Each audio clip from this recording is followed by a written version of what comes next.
Good evening, I'm Spike, and welcome back to my channel, and this is Star Citizen. We are build testing alpha 4.0.2, sorry.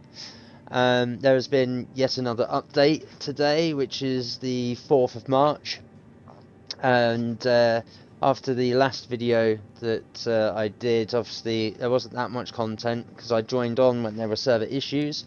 Those server issues were to do with the identity service and instancing with regards to player hangars, ships, the elevators. The elevators worked, but if you didn't have your call for the hangar, then you couldn't get to your instance, so the elevator wouldn't move anywhere.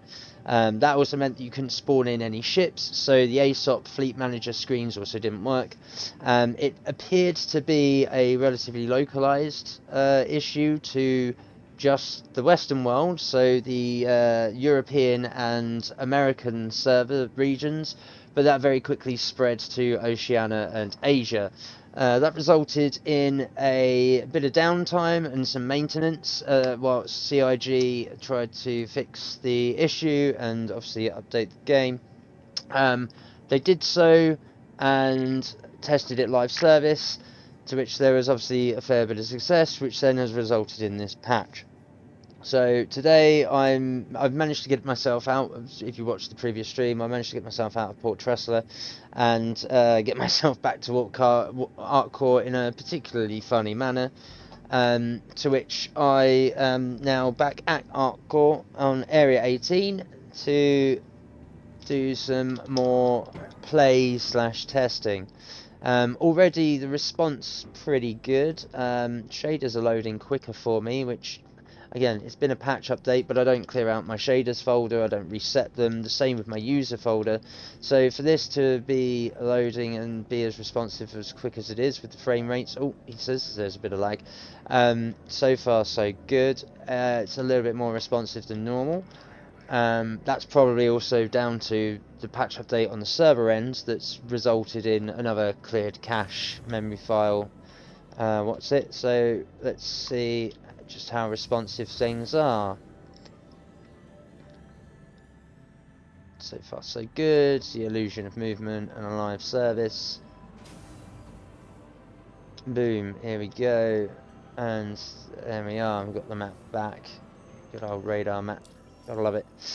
So here we are in area 18. As you can see the map stacking of these areas are close to the elevators but not quite.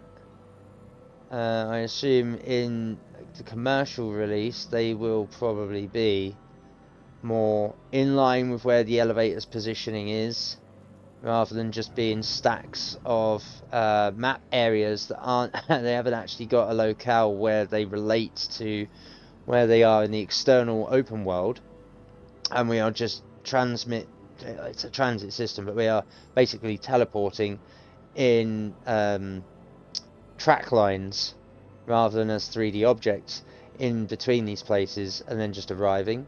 And this over here, is that a hangar instance by the looks of it? Potentially, or is that infirmary status? That looks like it could be the infirmary. What's that? Oh no, weapon retailer. There we go. So that's in the tower. I wonder if we can see any other map. Well, they've probably not loaded in yet. There we go, there's a transit ID vehicle, and then it disappears out of existence because they despawn and respawn various locales. And that's how we transit from map to map, which are self-contained modules.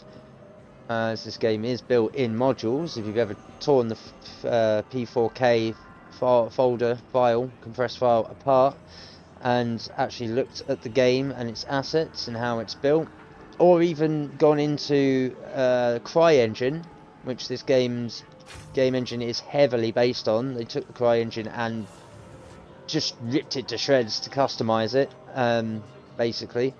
but its basis is founded in the CryEngine. If you've ever actually used that and compared how CryEngine works to Unreal Engine 5, you will see there's a lot of similarities, but there's also a lot of project differences in how the asset management, plugin management, driver management, injection management, how the compilation is different, how decomp is also different, how compression is different. They're very, very similar. They just do things in ever so slightly different ways. It's the same as if you were to say, let's use Microsoft Office versus let's use a free variant such as OpenOffice or LibreOffice. They all do the same job, and they all look relatively similar. They just approach things in a different manner with the way that they appear. But yes, CryEngine is what this is based on, and as we have discussed before, how their assets interact and work with each other. If you've torn them apart, you'll get to see how, when it comes to things like map modules and such, you transport between them, but not necessarily A in straight lines or B as 3D objects, because the tracking for such tubing and 3D modeling doesn't actually exist in the 3D models of the world, which, if you've ever glitched through the map, you would know. If you've ever glitched through particular models, such as stations and such, you would know, and so on and so forth. So, you know, there's discussion out there as to what is and isn't happening,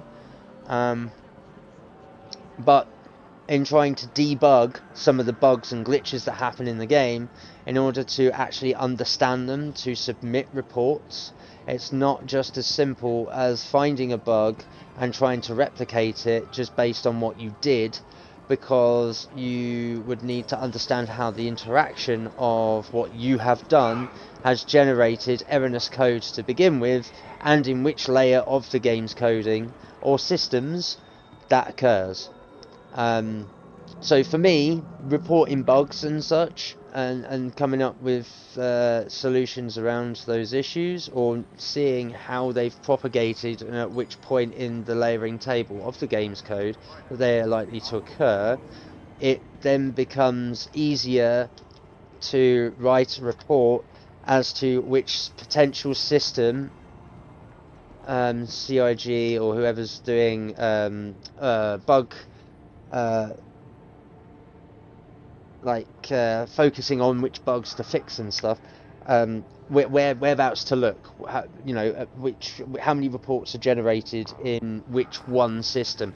Now, most of the time in this game, it's usually the transport system, purely because of how they've got it designed and working, with regards to the ID system per player instance. And also how their spawn and despawn works, for whether there's a person on the device or not on the device, how that then transmits the information, such and such, etc. And this is how we end up with errors in the transit system, such as bugs with regards to elevators and these lovely taxis, or hyperloop issues, etc. Or why we end up with void space with things like elevators, where you call one, you open up the elevator door, and voila, the thing's not there, and it's just an empty space. The reason it's an empty space is because if there was any tubing on a station and such, you'd be able to walk along said tubing, because the model wouldn't be just a hollow space. It would be a solid object like the rest of the model. The fact that it's an empty space that is supposed to contain a module, when the module doesn't arrive or it isn't there, it causes all sorts of freaky issues, which is why most of the time the game just permits the 3D user model, asset, person, first person, camera view, etc. to just fall through the map. Because obviously it's expecting there to be a 3D solid object there, i.e. the box of the elevator, and there isn't. It's just boom, down. It's just an empty hole. So that hole then allows you to fall through the map, or wherever you may be, through the space station, etc. And that can itself cause issues, because then your ID location, that's usually in amongst, if we go to display weapon type today, display, I still can't type today, display info 3, you'll see in the top right hand side of my screen, it is quite small, but you can see that my position is based in coordinates. And those coordinates determine your ID location in said transit system, or your identity service system, as to where you are in the universe. Now, as you can see, the universe solar system rotation, it's constantly moving. Everything is in constant motion. So those ID markers are incredibly important. This is why in the previous stream, when I was ejected from the player's ship, I ended up... Oh yeah, I've got to claim these things here. I ended up being teleported to Bajini Station, which was the closest point of reference. But the time it took for the game and persistent universe to load me at that location, I was supposed to be spawned into their med bay, and by the time the spawn had caught up with itself to put me there, the space station had moved through those coordinates, and I ended up inside the soda machine. So there's some reconciliation issues with regards to the player models trying to catch up with where they're supposed to be in the universe when spawn occurs, because everything is in constant motion. The ID for each station, each player, is in constant motion. So as a result, we end up with these issues where the game is constantly rewriting to itself and trying to update every person's ID with where they are in a specific location. So as you can see, zone, I'm in 00C Stanton 3 Arc Core. My position are these coordinates: minus 748.2827, minus 103.6072, and minus 263.8061. That's my physical location in this particular locale. However, this particular locale in the solar system position is rotating because it's on the planet. See that? So if I died here, I'd be expected to go to the med core. In certain set locations, it's much easier to be spawned back to where you're supposed to be when things work fine. When there are these identity service issues or transit service issues with things like the ASOP screens or the elevators and so on and so forth, it's most likely, my assumption is that this ID system that's going on up with our coordinates is obviously causing some issues of reconciliation from server to server, shard to shard, player instance to player instance, that then causes the game to bug out, and therefore erroneous code occurs, whereby it tries to put us in the closest location and spawn us at places like a med bed, in a medical center or in a ship, and sometimes it doesn't actually do so, causes the player instance to bug, which then generates a glitchy error code. That's why you end up stuck inside pieces of machinery, or when you spawn you can't interact with anything, or if you do, you can't then call an elevator per se, because it's causing your location is then bugged, and then each concurrent location ID of your coordinates is then not being recorded by the persistent universe, and so you end up as a ghost, essentially. On the flip side, the same is happening in the transport system for things like elevators, ships on spawn, hangar instances, etc., and occasionally items, particularly with how they've tidied up the duplication code for inventory to stop people duplicating items, whether they've been in-game purchases or whether they've been actual store with money purchases, where people have found ways to duplicate items that were purchasable to give to other players, and therefore bypassing the purchase system in the store for actual cash. But it also means that it's causing erroneous code within the persistent universe code that's then rewriting these bugs into itself, that then propagates to every other person's instance, and eventually past a certain amount of error checking accounts, the anti-cheat will kick in and cause it to recognize erroneous code, which then stops that particular loop of code executing properly or in the correct order. It tries to self-correct and then can't self-correct, because then the self-correcting code looks like anti-cheat error, because it stops itself from running because it sees it as erroneous code or malicious code, and that's when we start seeing these bugs that we're seeing in these systems. So it's worthwhile pulling apart the P4K file just to see how assets work, importing them into CryEngine, decompiling, and then looking at how they are built, to get a truer, fuller understanding of how these modules in this game are built, to be able to start correctly bug reporting, rather than just playing the game and noting bugs that occur. And that would be the difference between just being an ordinary tester, a QA tester, a bug reporter, or, as we are, end users that are basically testing this game for free for people. Well, not necessarily for free for those who've pumped money into it, but for those who are just playing the game and not really actually reporting bugs, or they're reporting bugs in the manner that CIG have stepped out with their step system. I don't think that's generally the best way of getting us end users, who are going to be the commercial consumers. It's not necessarily the best system to get people who aren't necessarily code savvy or 3D object savvy or interaction savvy when it comes to these problems in a game, to then give bug reports, because a lot of them, as we've seen on Spectrum, and as many people who might see this will know, you end up with a lot of the same reports that then get discarded or discounted because there's so many of the same thing, and then it's up to the person who's checking these bug reports on the Spectrum forum to then select the correct bug to look at out of those that have been elevated in that chain to be of the utmost importance, or the ones that are worth looking at. Now, if people aren't writing those reports with much understanding, then of course a lot of the bugs aren't going to get fixed, because they'll be already known and then just pushed to the wayside, because they're just clones and clones and clones of reports and problems. Whereas actually delving into the code and stating, this might be the interaction of said object is because this hasn't occurred in this particular system, whether it's like the transit system, the inventory system, the duplication code for items or missions, for example, then how are they going to target and look at the right thing, the right place?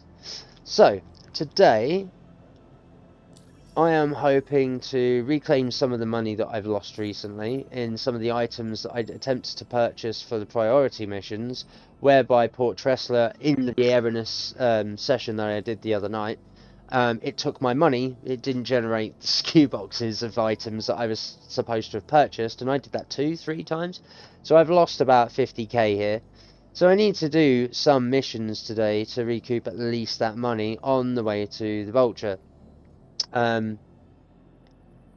So today, also another point, being DM'd. I won't stand for being bullied. I also won't stand for being lied to, because I was sent pictures on Instagram before a specific argument was laid out towards me, and yes, it's been 3 months since a wipe, and I've not ground enough to be able to afford a Vulture. Well, that's maybe because I don't have 6 to 8 hours to spend a day on playing a game. I do have a life. I have coursework to attend to for my new job that's to do with mental health, neurodivergence, and diagnosing such, learning a lot of psychology behind it. So to be insulted the way that I was absolutely debased and stupid. Also, the luxury that people have afforded themselves to be able to just purchase a ship in this game and have them for so long that they don't recognize how much you actually need to grind in this game with just these 2 ships that I own to be able to earn any money to get such a ship that costs so much in the game. I think it was also a bit debased that it's my fault that I haven't earned enough money in 3 months. Well, tough shit. The whole point of this channel is to show the truth of the matter of this game and not just be stuck up CIG's arse about it, and give a true, trying to be unbiased opinion on the game and its issues at face value, which includes warts and all, you know, and that also includes being someone who doesn't have the budget to pump in hundreds, if not thousands of pounds into buying the assets for this game that, yeah, might crowdfund and, you know, be part of the development cycle of this game. However, a game should not have that price point and be pay to win or behind a paywall that is far and above out of reach of 90% of most casual gamers or most gamers in general.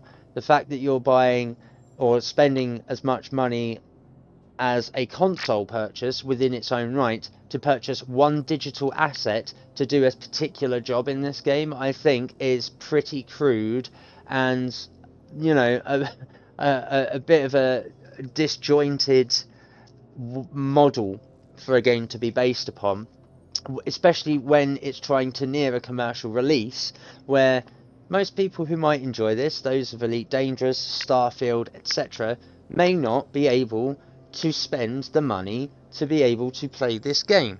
But that shouldn't make it totally inaccessible to anyone who wants to play it, myself included.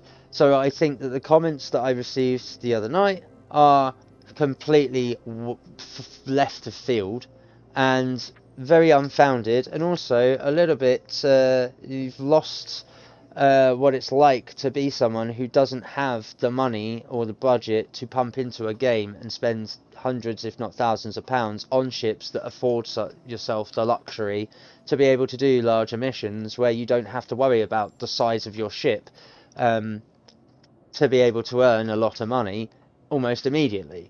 What about those who don't have the money, who only have bought a game package and then have to grind all these tiny little mini missions for tiny, tiny amounts of money to go buy a ship that's millions of in-game credits? You know? I think, to be fair, in the short time that I earned this 1.78 million in 2 weeks of gameplay of around 2 to 3 hours a session, of which I averaged 3 to 4 days in a week, I think those 8-9 days of casual play, you know, not insurmountable to do like any other game, but that's only to get me into doing salvage, which you know, for a ship that if I wanted to outright purchase in the store is 175 real Great British pounds to be able to do, I think is absolutely ridiculous to have to spend that money just to unlock a particular game loop. Which is another reason for this channel and videos that I put up, is to show that it can be done in a sensible manner for a casual player who doesn't have the budget, right? So yeah, the personal DM attack that I received, I think is completely fucking off the charts and really unnecessary. But it is what it is, I guess. So, you know, anyway, the first thing we're going to do today is reapply the ice break paints. Oh, look, there might be oh no, there's not an issue with storage. It's just taken a while to tell me that it's stored. That's okay, we don't mind that. I've also noticed that they've re-switched on other players' instance hangar sounds. So we have, at the very least, got some external sounds coming in from other players. That's pretty good. Although I hope that they've solved the volume issues, because it was getting a little bit overpowering for players in their own hangars, that you could hear pretty much everything going on next door, which isn't actually next door. It's in exactly the same space as you are. It's just in a different map. That player's doing it in their map, and that map happens to occupy the same space as you, just further away. It's a little difficult to wrap your head around, I suppose, with the way I'm describing it. But essentially, this hangar instance of a small hangar occurs for anyone else in this particular space, whoever else has a small hangar. Now, in Area 18 at Riker, there's a row of 4, and then there's a row of 4 behind. So there's 8 hangars where that can happen. But if they were all filled up, then you would have the same space doubled up and doubled up and doubled up and stacked. But they all essentially exist in the same model space, because there is only one Riker Memorial Station location. But that's by the by. That's how these hangar modules instance and work. It's also how they attribute to yourself how they work with player instancing. Which again, one of my other videos on live stream, that's also on YouTube, it will show you where I ended up outside, or I say outside, I was outside a hangar instance because that player left the game, and I was stuck in the checkmate hangar instance for a large hangar because the doors along the top were totally solid. I couldn't escape despite being classed as a ghost entity or a ghost asset, because I was trapped within the hangar space where these modules load into. The only time that I could get out, and you can see it for yourself in that particular video, is I'd had to wait for someone to come and spawn their hangar instance, and for it to spawn with me in the same space, even though there was nothing there within the model. Their hangar instance loaded, that was their module, they came in, the hangar doors open, I could get out. So, you know, it further showed how the maps and the models actually worked, that most of the models, despite being of size, there are areas or pockets of module, pockets where the modules themselves actually load, but in the model itself, there isn't actually anything there. What happens is you go from module to module as a separate map internally that has the appearance of being within the model that you're at, if it's like a space station or planet side, etc. But what's actually happening is you are maneuvering around a map module until you get into either a mode of transit, the taxis, the hyperloops, etc., or you end up into an elevator, and then you get transported as a 2D asset and along a tracking system that isn't actually a fully realized 3D object system, but just an information pipeline to then your next location, which then happens to also be a map module. It's why moving in and out of map modules, they only load one instance of module at once, right? That's why zooming in and out, I'm currently on my ship. I should be able to see my hangar module in my ship, right? Because my ship is inside my hangar module. No, there's a little bit of clever trickery going on, whereby when you enter your module, your map module, you lose the ability to see the previous map module, because you are traversing seamlessly, I might add. Don't forget, this is seamless transport, or seamless transit. It's a really clever system, and it gives the appearance that you are in two places at once. You're not. You are transporting between one module, one map module, block system, to another. Which is why, yes, I'm on board my ship, I'm right at the edge, but this is considered one map module, and that map module is currently existent within another map module, in one space. But as soon as I leave, boom, that, in, out. See on the radar? Look at the radar on the top left. I'm in my map module for my ship. I'm now in my map module for my hangar. Now this is a place where you can see both, but to actually access both, you can only be in one at a time. So there is a tiny little bit of overlap when it comes to hangars and ships, but as soon as that other map disappears, you're no longer in that module, right?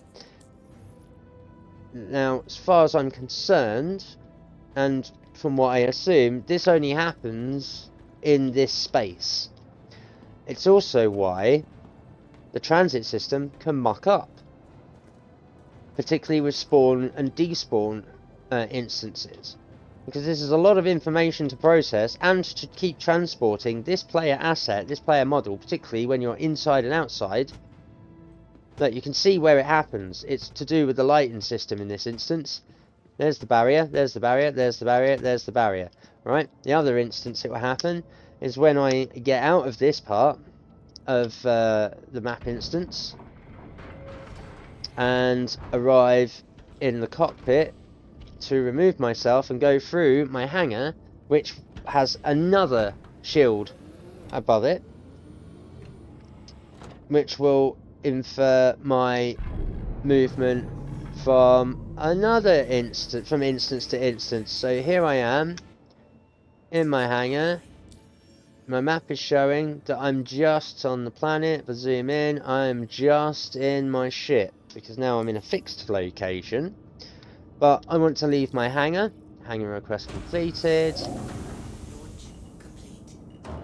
Notice how my ID coordinates have moved. My positional coordinates have moved. Not the ones that are rotating round with regards to the solar system zone. But the zones that I'm in. I'm in the cutter as a map system. That's inside the hangar small point system. And then that itself is on Upcore. Now, you see the blue barriers disappeared, and vroom, there we go. I've just moved out of the map system and the map module for the hangar. So that's how this game is built.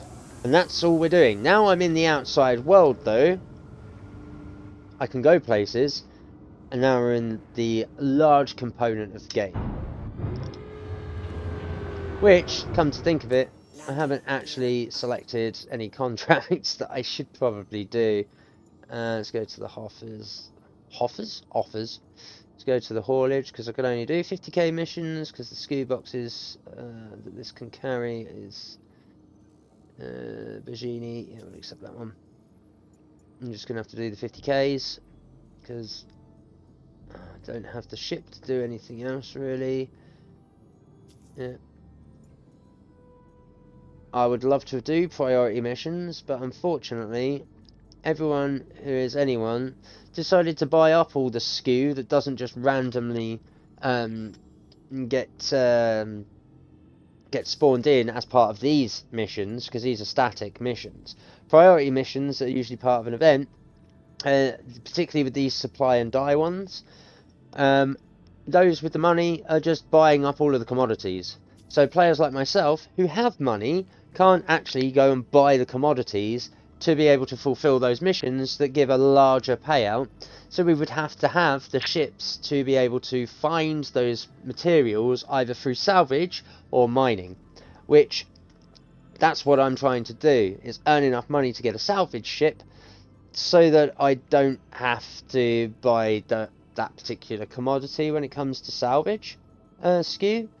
But for mining, that means having a mining ship. Well, one could argue, oh, but you've got enough money, Spike, to go and rent a ship. It's like, yeah, but I shouldn't have to rent the ship to be able to complete this mission if I'm trying to earn towards a ship that, again, renting a ship isn't cheap either. Like, I know that that's part of the function for people like myself, but what if you don't want to do it? What if you don't want to do it, and you're also trying to save as much money as you possibly can to actually purchase the ship that you want? Are you going to realistically dip into the money that you've accrued to be able to purchase a rental ship to then go do some of these missions that there's still no guarantee you'll be able to complete to earn those big buck monies? For most casual players, probably not. So I'm operating on this level that's going to apply to most people who might want to play this game. You know, the ordinary person who doesn't have hundreds or thousands of pounds to chuck at this game for digital assets. That in this current state of the game as an alpha, I'm not going to lie, there are plenty of recorded issues of players who have spent hundreds if not thousands of pounds, and even though they have ships that are supposed to be permanent purchases, some people have lost them. And there are some instances where their accounts are broken in the sense of they don't get those ships back, even though they lodge tickets with the company who's made the game. So, at what point does that make that a stable purchase? In my book, that's not going to wash. So, as it stands, it is what it is. And to play the game and see if the consistency and such is going to work, as of this evening. Let's have a look and do our first cargo box mission. So let's get rid of the display info. I don't need to type it, I don't know why I am. Let's set that to 0 and get rid of it. So we've got a full screen. Here we are.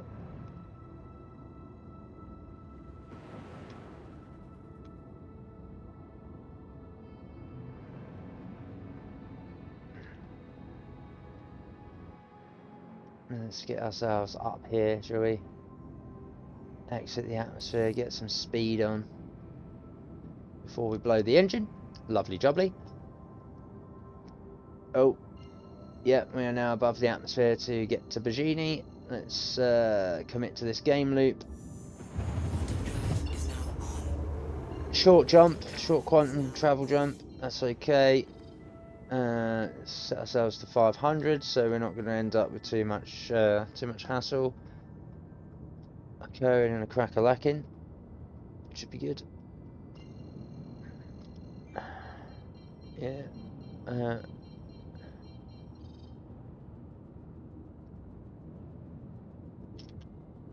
We're not within circle, we're not within circle, we're not within circle. Let's get ourselves a hangar request. There she be. So far so good. Let's cut our speed down. Let's get ourselves a nice rotation round. Oh, getting a bit of gravitational blurring, as you would expect, and motion blur is off, for those wondering. Ooh.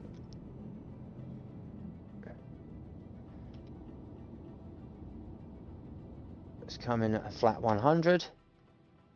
Let's zoom this bad boy out a bit so we've got a bit more space between us and the rear.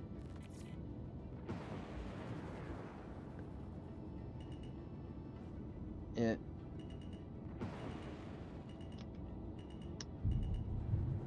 Let's turn off the cruise control. Let's do our usual and get ourselves into position over the 4 or close to, and then we don't want to be too close because that causes issues. Dump down. We don't want to take the back out either, obviously. That causes some issues too because we want the elevator to be able to shut and what have you. I don't want to have to come back in again. Yes, so the sounds of the ship again get muted as we go from instance to instance. So again, that's a carryover from, there we go, until we leave this module. It doesn't load in the instance modules for the hangar, so that our sound is the only one that loads. And then it should,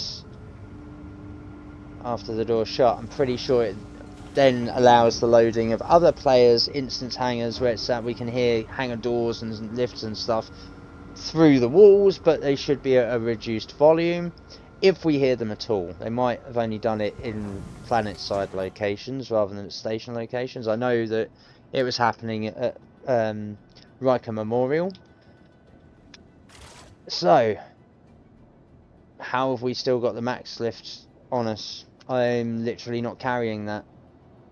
Well, that's interesting. I have the max lift on me. I didn't actually pick it up, and I wasn't actually wearing it when I left, as you will see on the early part of this video. So I need to put this bad boy in here. At least we're fully prepared. There we go. Let's got ourselves the tractor beam in. So let's go for what we go for. Oh, we'll turn the torch off so we can actually see stuff. Transfer to the warehouse. Let's see what is on offer today out of the missions that were accepted. We've got a 7, an 8, a 9, a 10, a 10. Oh, we'll do the 2 10s first, I think. So what we got here? Titanium, quartz. Let's go for the quartz first, I think. Actually, yeah, we'll do the quartz and the titanium first. Let's move those to elevator. Let's pull them up.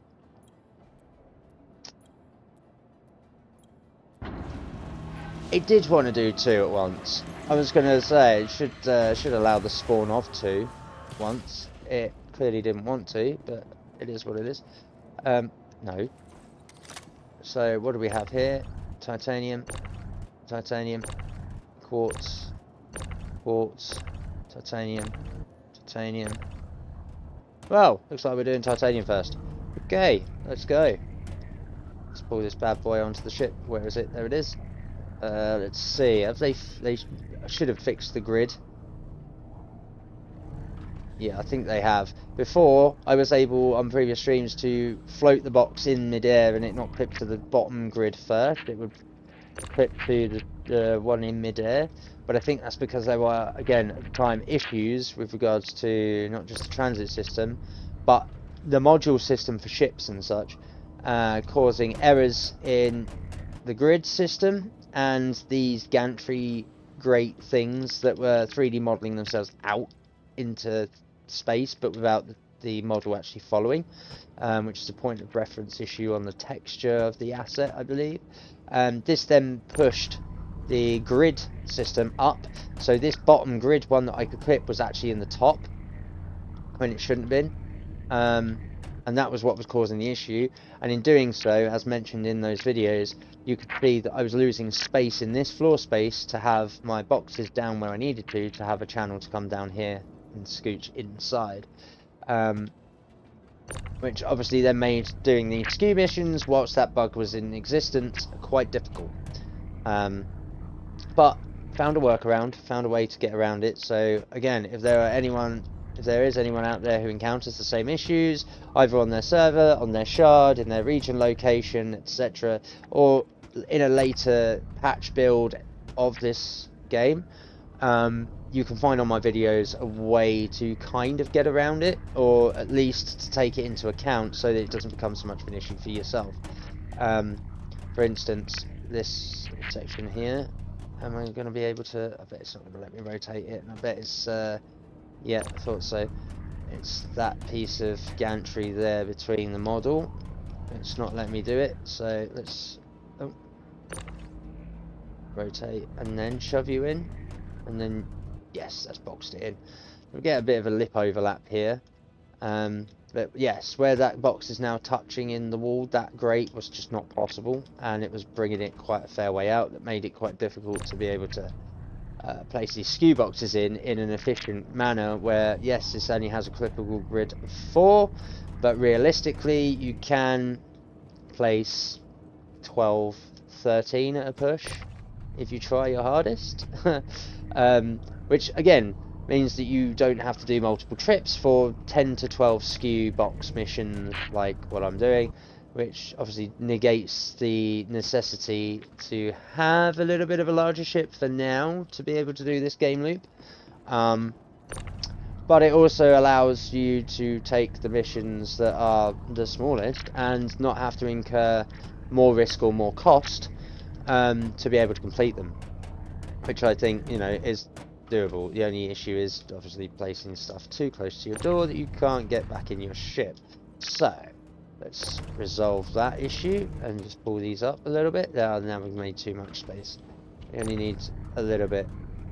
If you look on the box 2 that's clipped in the grid, we only want to go up to this little square here, not this one. This one at the top, that little divot. This one here, that's too far. This is ideal to allow us this space, this little walkway space to get in and out. So that's quite important. Let's carry on. Make sure that things are working. So far I've noticed that there isn't much in the way of box interaction with regards to the ship itself, which is good. As usually, if one thing gets fixed, another one breaks, and most of the time I've noticed that when they fix stuff like this, the thing that breaks is the ability for boxes to actually impact the ship and its hull by being so unbelievably overpowered that they can affect the ship and cause it damage, which obviously then causes you the need to repair the box. And there's still quartz. What have we got? 2, 4, 6, 8. Ah, right, so we've done 10. Lovely. So these are our 10 titanium. Even though it's asking for the quartz, let's just change the track of the mission to to the titanium, which is this one. I'm going to track that, just make sure that we got it. Doesn't make too much of a difference, I suppose. Let's get that shit closed. Open the door. Come on. Open. There we go. Oh, I didn't want to do that. I didn't want to hit the inventory. I just wanted to get in the door. Now, most of the time they are automatic. Not always. Not always automatic. So let's give this a blast. Let's get the hell out of the hangar. And let's get ourselves ready to leave. Here we go. Here we go. Here we go. Let's put the cruise control on. Tap our way out. There we go. Leaving the module. Get the legs up and off. And let's get the hell out of Dodge. Let's get the fudge out of Raj. Now we're aiming to go back to Riker. So far, this game loop appears to be pretty settled, which is nice to know.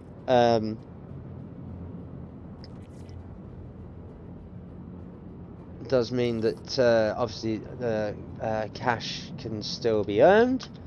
So now the next test will be to see if it's stable enough that when we do so, we don't have an error on the other end, because I've noticed as well occasionally,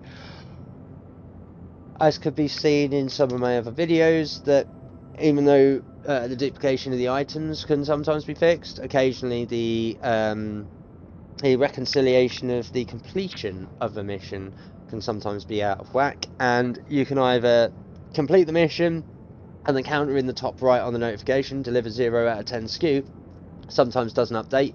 If that doesn't update, you will know that the database isn't updating with that information, and if that database doesn't update the information, that's when you'll cause a bug, because they update that information even though you'll have completed the in-game action loop, which then forces the game to say you've completed the mission, and then it's supposed to give you the money. It's the databasing that gives you the money. So if that doesn't tick up and say that it's been completed, even though the boxes have made it to the freight elevator and go down to complete the mission and go into the inventory, that part then doesn't get done, and the database doesn't get updated to then issue you the cash. You can sometimes find that when that happens, that it will say and give you the notification and the bar to say you've completed this mission, but actually in your mobiGlas, in the contracts mission section, this will still be here because it will classify you as not having completed the mission, and it won't give you the money. In this instance, you'll either end up with SKU that, although you've put on the freight elevator and it's been collected, may still spawn the next time you get into the game after you've left the game because of that bug. I've had that happen a couple of times where the boxes have ended up on the ships that I was transporting at the time, which then causes an issue of your player instance and account, which can further propagate different bugs, or you'll end up having to abandon that mission and then start again. But then that's when I've noticed that you then can't you can't accept that mission. You can accept that mission, but the duplication or the item creation, the spawning of that particular SKU item doesn't work. So for example, that's happened to me with aluminium and quartz. So the next time I came on, I physically couldn't take quartz, because although I accepted the contract, it still then saw that I had quartz, and it was still trying to complete my previous mission, which was re-executing game codes that had already been executed, and even though that had been finished, the database hadn't updated that it had been finished and logged on my account or my instance. Therefore, I still had SKU boxes that I couldn't do anything with, and only in the previous patch or two have they then disappeared from my inventory, where in the first instance I kept them and moved them to my inventory because that's all I could do. I couldn't do anything with them, and then the second patch I had them in my inventory and I attempted to sell them at the TDO as commodity, but the game recognises them as untradeable items because they are illegal items. Now that's either the anti-cheat kicking in to state that they are duplicated items, which obviously they weren't, because, you know, I don't duplicate items. Why would I do that? But it was just because the game had fucked up and had completed code that it hadn't then coalesced with the database to say that this was either erroneous and then obviously removed it, or it had said that I'd completed the mission and hadn't given me the rewards, so the items themselves bugged out to kind of give me the rewards, but then obviously I can't sell them at commodity because it thinks that they're illegally duped items, or they are ghost assets that I shouldn't have, because as far as the game's concerned, I'd completed the game loop. I'd done the thing, right? And it's only in that last patch that came through, not the one that I'm doing today, but the previous one before the last video's bug, that they immediately removed themselves. They've been clearing cache to get rid of buff items, which I think personally there should be a despawn on items that break, or that the persistent universe shouldn't have so many memory leaks over, such as things like water bottles, empty water bottles at that as well, because they're assets that take up memory and space, and as you've seen, ID markers of location so that anyone can find them, that after a certain amount of time are just unnecessary. They're unnecessary to the existence of themselves in the game, and it's memory that could be better spent elsewhere. Oh, well, that hurt. I have just hurt my hull quite massively for smashing in. I forgot to take cruise control off, that's why. I'm an idiot. Oh well, it is what it is. We'll have to just repair the ship. Let's make sure we don't damage ourselves to the point where we end up fucked and on fire. It does look kind of just cosmetic at the moment, but that was piss poor start. Oh well. I was getting too suckered in with my own description of what's going on, and also other players hanging around the hangar instance and trying not to crash into them, because I have had bad experiences of server lag and game code execution lag for these kind of things coming into Arc Core and Area 18 Riker, where it's just spawn killed me, lumped me into the ground, or I've ended up colliding with objects that don't exist in null space or outside, probably because it's not loaded me an instance of a player, or it's tried to load two instances at exactly the same time, and one of you has to load first to take priority in the chain of command. You can't both be on the same line of code, as it were, in your instance. And in doing that, those rare instances where it does occur, that's when you end up, someone has to take priority, and as a result, you'll end up with someone dying in the process, because two people can't occupy exactly the same space at once. Instances and modules, I suppose, can, but physical person, physical ship asset, literally cannot. And in one of those videos, you can see I leave the hangar, there's nothing there. The next thing I know, I've exploded, I'm dead, I'm in the gap between the two hangar doors, and someone else's hangar's loaded, and they've literally just exited their hangar as I've entered, which can happen when you're building a game in these kinds of modules, and you're teleporting people's instances from one to the other. Occasionally there's a mismanaged system there, where two people end up occupying the same space because the code accidentally writes both of you to the same block, as it were, which then obviously causes an error. Someone has to take priority, the code readjusts itself, it chooses one of you. I don't think it decides on who did what first, or whether it's alphabetical or time coded or area specific. I think it's literally random, which is why it can happen to anyone at any given time. If there was a pattern to it, it would happen regularly to someone like myself, whose game name is a C, compared to someone whose game name is going to be like A or something, you know. So there are certain things to consider with regards to how code execution works, with regards to that particular bug or unsavory instance of execution, at least. So let's get these on the lift. That's now been completed. Let's turn that torch off. I don't need the torch, do I? No. Keep accidentally pressing T. Okay, let's see if this is going to complete with these bad boys on here. Let's get the... Yes. Oh, we don't have a black bar across the bottom half. That's good news. We've got the list here, so now we can scroll through the list. That's nice. I couldn't do that before, even though this existed. It wouldn't allow me. Probably because of the bar that was along the bottom. I could hit confirm, but it would black out most of this, and I think it locked this particular aspect of the UI for this particular screen anyway. So that's nice. Let's see if it works. Delivery 0 of 10. Disappears. 10 of 10 on the notice. So now we should get the credits. Contract complete. That's smoother. Awarded credits. Let's double check. There we go. We've got the credits awarded. Fantastic. So, the game loop for this works today. Brilliant. It's very tidy. It's smoother. I like the 2 notifications that we now get.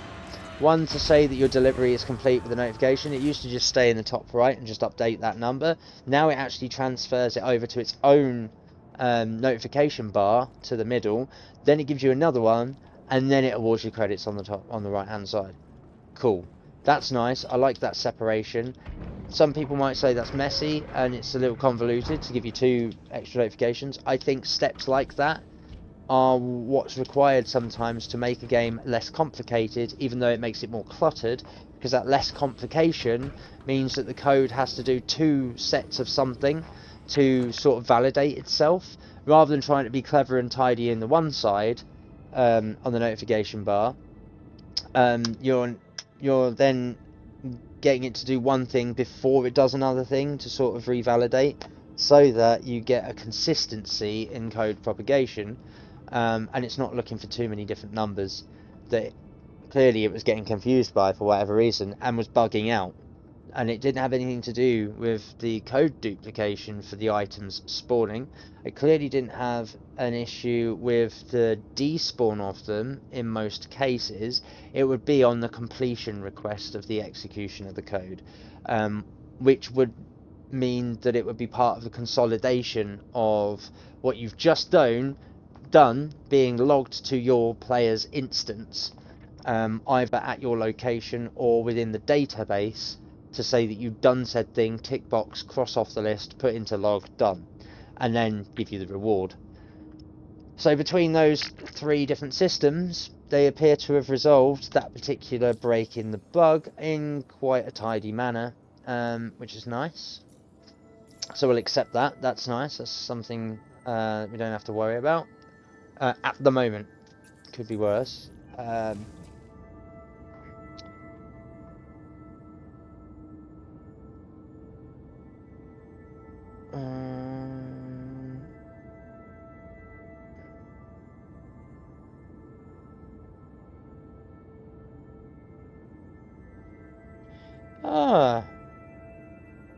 We have a new ad.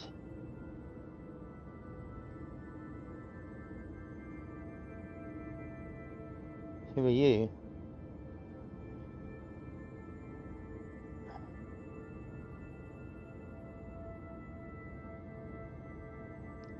I'm not sure who you are.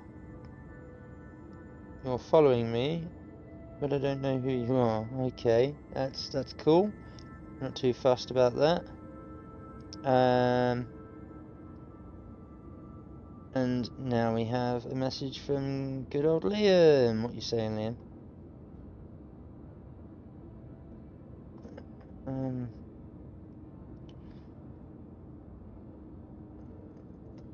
I have no...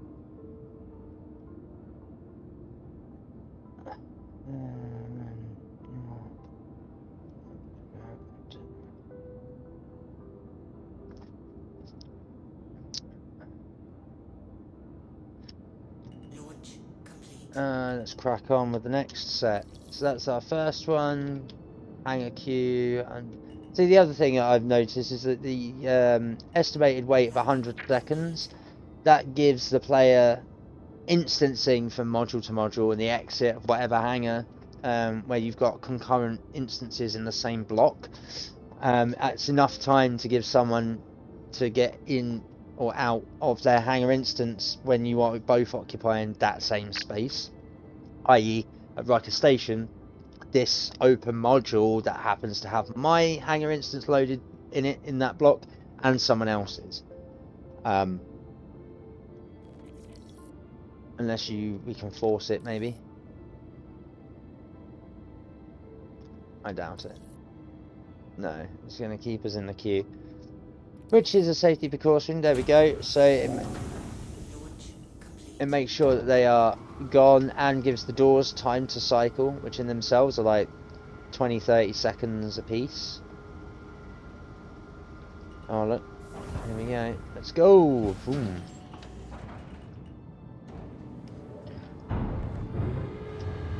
I would say that was someone entering that hangar, because obviously they're not where we were, or that's our boy who's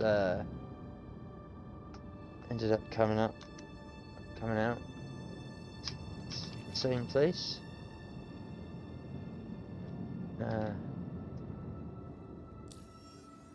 Let's go check our contracts. That's one done out of 5.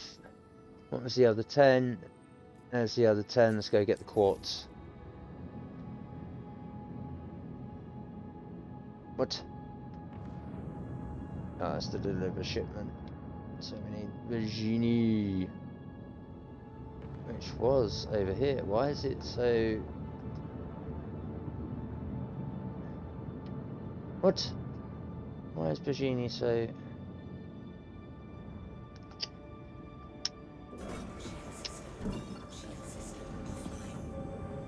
Okay. So we've lost our... This has happened before, where the mapping system does muck up a little. No, I don't want our core. I want Virginie. There we go. Let's do that. Is it going to give me the location? Yeah, there we go. I just got lost in a sea of nothingness, I suppose. Let's get above altitude. Where is it? 7K. Or 7,000 meters. Or 7,000 meters. Alright, let's get to here. Let's track that down to what were we after? 454. Let's get within the old tracking circle for Virginie. Make sure that this hits right. Nosferatu. what a game name. I like it. No, still can't call. There we go. Now we're within circle. Range, I should say. We're within comms range. Which is actually also the station's safety range for its weaponry systems. For anyone who decides to fire on them, wouldn't recommend it. They've got great defense systems. You would need a literal battalion of ships to try and take out that station. Oh, overshot that. Gravity going. Oh, nearly blacking out. Nearly whiting out. What? Strafe in. That wasn't very well done, Spike. Oh, that's not well done either. Let's do that. Let's take off the cruise control and then let's tap ourselves in.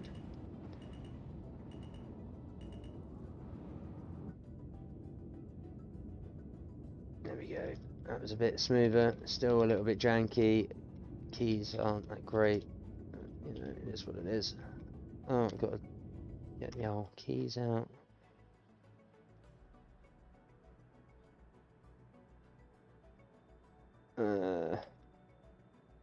Kind of want ourselves there. Yeah, just there. See. Let's get out of your seat. Again, audio for internal gone. There we go. And then we'll open this. And then the module works. Boff. Sorted. So in instances like this, you can hear where and when the module of the map and stuff starts and doesn't. As to when things load and don't. With regards to when you're shifting from module to module of the map space you're working within. Which is another way to tell how the game is built from and how its transit system works with regards to the rest of the mapping, the modules, etc. So yeah, it's just something to bear in mind.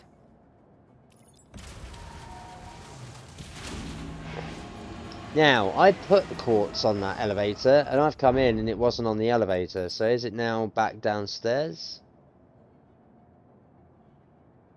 No. We may have found our first issue. I think we may have found our first issue. So, I don't see boxes on there of the quartz. Corundum, carbon, tungsten, aluminium. Cool. So, tip there. Because there's nothing on here. Let's see, can we get it to spawn again? No, that is one empty space. Cool, so we no longer have the no longer have quartz in our inventory to transfer for this particular mission. So there's a bug that we need to note. 7, 8, 9 and 8. Yeah, okay, so let's that's a mission I now have to abandon because I literally cannot complete it. So we'll abandon that one.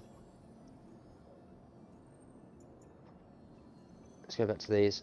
What can we do? 9, 7, 9 and 8. Let's do the corundum.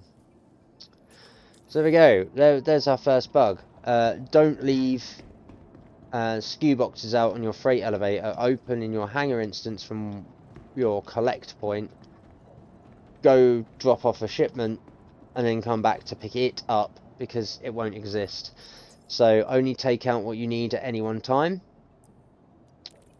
or it just won't. It will just disappear, and that'll bugger up your mission. Because obviously you can't complete a contract mission if the item doesn't exist anymore. So it seems that the duplication works in the other manner, whereby to stop that, maybe that was part of the duplication process. You'd put items on the bed, take them somewhere, put them somewhere, abandon the mission, come back, and you'd still have those items to either sell as commodity, or to take that mission again another day. Boom, you've duplicated the next items at the other location. You collect those, bring them in, and then just leave them somewhere, so on and so forth. And you could probably do that with this freight elevator space, because it goes to somewhere you can't go. I'd assume that you can't go there. If I was to be here and someone else was to press that button and send me down, I'd probably get killed or lost or map ejected or trespass ejected or something like that. Because that's a map that I don't think you can go anywhere on that freight elevator. I wouldn't recommend trying it, but I am tempted to try it with someone to be able to figure that out, maybe. Be interesting to try. But I would assume that because this goes to a none space, it's a space that you can't actually exist within, because it's where all your inventory is, unless it goes to like an empty part of the hangar and it's another map space, like another cargo hold for another ship. Then I would assume that this is a null and void space that you shouldn't be able to exist within, and I would assume that that's partially how some of the duping was being completed, was using the freight elevator system and that null space to allow people to put items on it or have items spawn on it. Oh look, oh, I was going to say we've broken the grid. to allow boxes of commodity to be spawned, collected, not done, abandoned mission, jump off server, whatever, go to another place, and then re-accept the same mission to spawn some of the same crate, and therefore have more of that item. Now, whether you could collect it and keep the item where it's still legal to then sell as commodity is another matter. As one of my videos shows, I had quartz as part of a mission, I completed it, but the completion of the mission bugged, and then the next time I went on and did stream, I had 6 or 7 boxes of quartz in the back of this cutter that I could take off and put in my inventory because I had nowhere else to store them. I then went to sell them at TDO the next stream, and I couldn't do so. Now, whether that's because I waited for another day, whether it's because it recognised them as being illegal items, classed them as dupe, who knows. But that would be my assumption in why the propagation of those boxes, if I'd stayed in the same instance, maybe they would have been safe and I could have sold them as commodity and the game would have been none the wiser. But with it being obviously on the next day, potentially on another server, it's going to recognise that, hang on a minute, these aren't part of the code, I can't execute this, I also can't allow someone to have something they're not supposed to have, these items are ghost assets, this is a dupe, let's for safety not allow this to be sold or recognised at TDO because they're technically illegal items. Obviously I would say that for player instancing or player inventory instancing, for items like guns or armor, that might work slightly different, because obviously it's then actually tied to the player rather than their database log, and their personal inventory is slightly different with regards to like this inventory. I'm aware that some items, because again, some items are purchasable in a shop and they become locked to you in your account, not by player instance. They just become generated in your player instance because you own them. It's the reason why on certain updates with wipes, you will lose a lot of your assets, as opposed to the ones that are locked to your account. You can't have them removed because you paid real money to have them. And it's the difference between commodity, it would be the difference between the commodity items and that can be replaced, in-game currency items, etc., versus the ones that have used real life fiat currency to purchase. So, because you got to be able to resolve and save some of the things people purchase, considering how unbelievably expensive they are in the shop. Like, you can't have those items missing. But as mentioned earlier, there are people who have those items missing from their accounts, which can only be a bugged account issue of their database, and it can't be recovered because it would clearly fuck up their character or the databasing for how their character exists in the world, if CIG were to do anything. I also think that some of that code in execution with their databasing is what partially locks out, either soft lock or hard locks a player out of either certain servers and shards or just the game permanently, until either CIG take that time to unlock that person, or to resolve the databasing for that person's account. And there are still, again, some instances where it's literally unresolvable, and there are some people who are incredibly annoyed, incredibly pissed off that it's happened to them. They've spent this money, and CRG cannot resolve the issue for them because of how that bug has propagated, or how that error has propagated across their account instance or their player instance. Which, again, is a shame if you spent that much money in the game. It's also why I don't think you should have to spend that much money in a game to get things like other ships. So, it's the chalk and cheese, 50-50, his and her, he said, she said, bullshit arguments that carry on. But yeah, I don't think there are certain things in this world, particularly when it comes to gaming, people shouldn't be priced out of the ability to play a game, or when in a game, be priced out of playing a game loop just because they don't own something that they need to spend real money on to buy. That's ridiculous. It's already bad enough that games are live service subscription based entities now, and have been for the better part of 5-10 years, because it just propagates more and more greed as companies say, yeah, we're going to take you for everything you've got, and you're going to pay for the pleasure of pleasures that you enjoy. Like, no, you shouldn't be putting that kind of price on those kind of hobbies. The world is already expensive enough to have to purchase the device to engage in the hobby on in the first place, and then the one-time upfront costs to purchase that hobby title. You could argue it happens in any form of entertainment. You know, you need to buy a TV to watch TV programs. Yeah, that may be so. But TV used to be, for the by and large, most part, free. You only had to pay a TV license if you wanted to watch the BBC. You know, and then that somehow got justified for all the channels. It's like, no, the license payer's fee just goes to BBC because all the other channels have adverts that pay for free broadcasting on their part, which is why they don't charge you a license fee. But again, the pastime would be buying the TV to be able to watch TV, and then only watching those channels that are free, right? But now you need a subscription service to watch those that kind of content, by and large, for the most part, because even those TV channels are starting to go to digital only services. So immediately you need to pay for the internet to access them on a smart TV that can access the internet, that can access their inbuilt app to then access their shows. Convenience has destroyed this world. Convenience that we have paid for.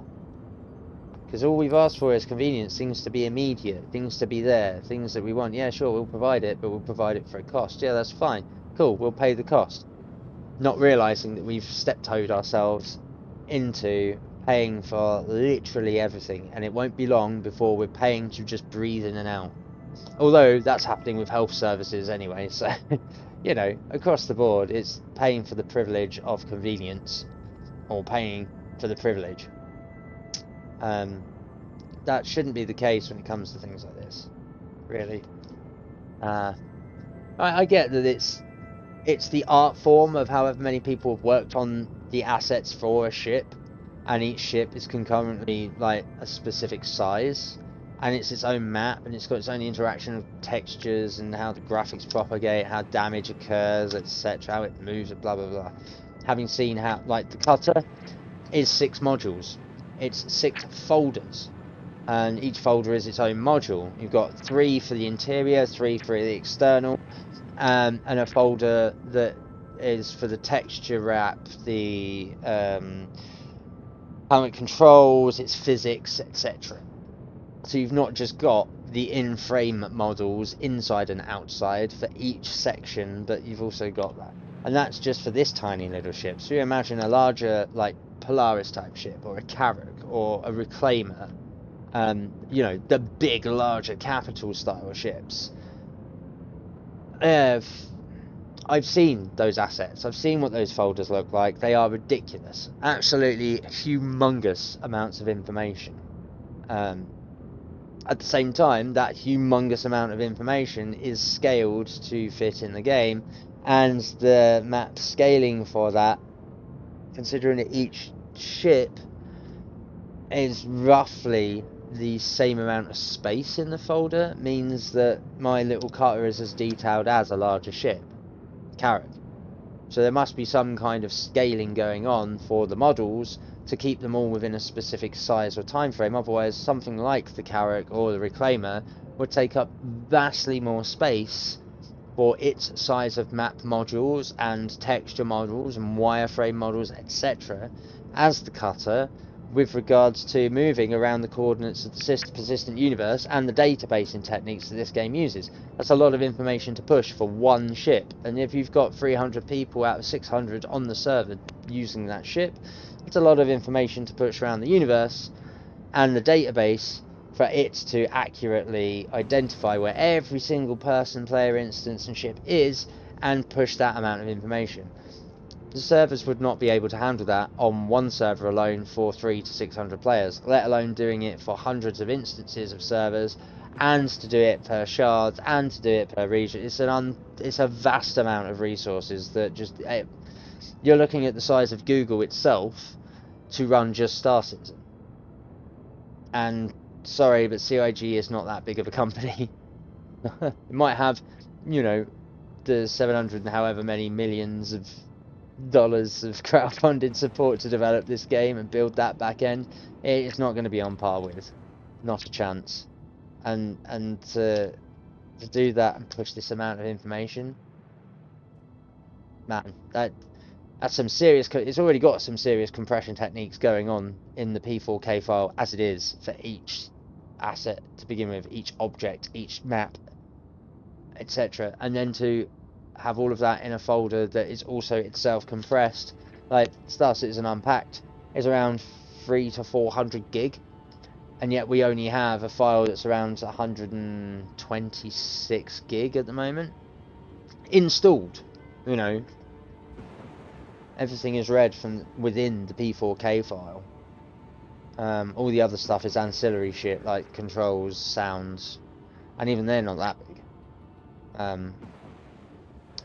So, you know, it's humans can't grasp scale, unfortunately. We are a species that cannot grasp scale as much as we try to. It's the reason why we try to measure and quantify everything. But yeah, as it stands, like that, you just we can't. Yeah, I know I want to deliver that. Where's my hangar? It's going to be along this side somewhere. These are the small hangars, right? Where are you going to put me? Is that guy waiting for an instance? Or are you going to give me my instance pretty soon? We're waiting for this guy, I think. He's waiting for someone, I think. I'm going to hide down here, I think. Oh, has he bugged? He might have bugged. Hangar request is complete. There's my deliver shipment, but where's my hangar? There she is. She opens up with this guy outside. He looks pretty stuck. He looks like he was supposed to be taking off out of an instance and potentially had what happened to me and just bugged the fuck out. Go find that stream. It's quite an interesting stream, actually. It's thoroughly annoying at the time, don't get me wrong, as it would be to anyone else. But I will say this, it shows that clearly we don't all operate in the same space at all times. As much as CIG would lead us to believe that the physicality of the world, there's some cheating going on, there's some cloak and curtain stuff happening. You know, they have been very clever with the seamlessness. They have been incredibly clever with the integration to make it look like we are physically traversing from one part of a station to another, for sure. And don't get me wrong, in some way we are, but it is just moving from one map to the next and making us have the appearance that we are moving within model to model, when there isn't actually a transfer tube for that to occur. I'd say the only exception would be parts of Microtech with the Hyperloop and some of the transport system that we see here with Area 18 with Riker, and the train taxi system to some degree with Hurston, because they had to physically build the Hyperloop and its tracking. They've had to physically build the Hurston train lines. But with Orison and here Area 18, it's a backwards and forwards single line, and it happens through the air. So you could, with the cutter and stuff, go down to those levels and find those beings, those assets. But you would also see them appear and disappear, spawn and despawn. Or you would go through them as you can on this planet's surface when you go hunt out the traffic, because there is some traffic and some assets down there, but if you land in them, they just go through you and you go through them. So there are some instances where the transit system, it allows you to be solid and others to be hollow, so that, you know, injury, explosions, spawn despawn instances don't always occur. Otherwise you would have a continuous supply and desupply and death system for people who are going to check this stuff out and just dying all over the place. And again, that takes up a lot of memory in a universe you're trying to have assistance with, which can then obviously in itself cause problems. And trying to read write to a universe that exists within a compressed file, and anyone who's tried to read and write to the same compressed file knows how difficult a time any operating system has with that. You could argue, yeah, but this isn't an operating system, it's a game.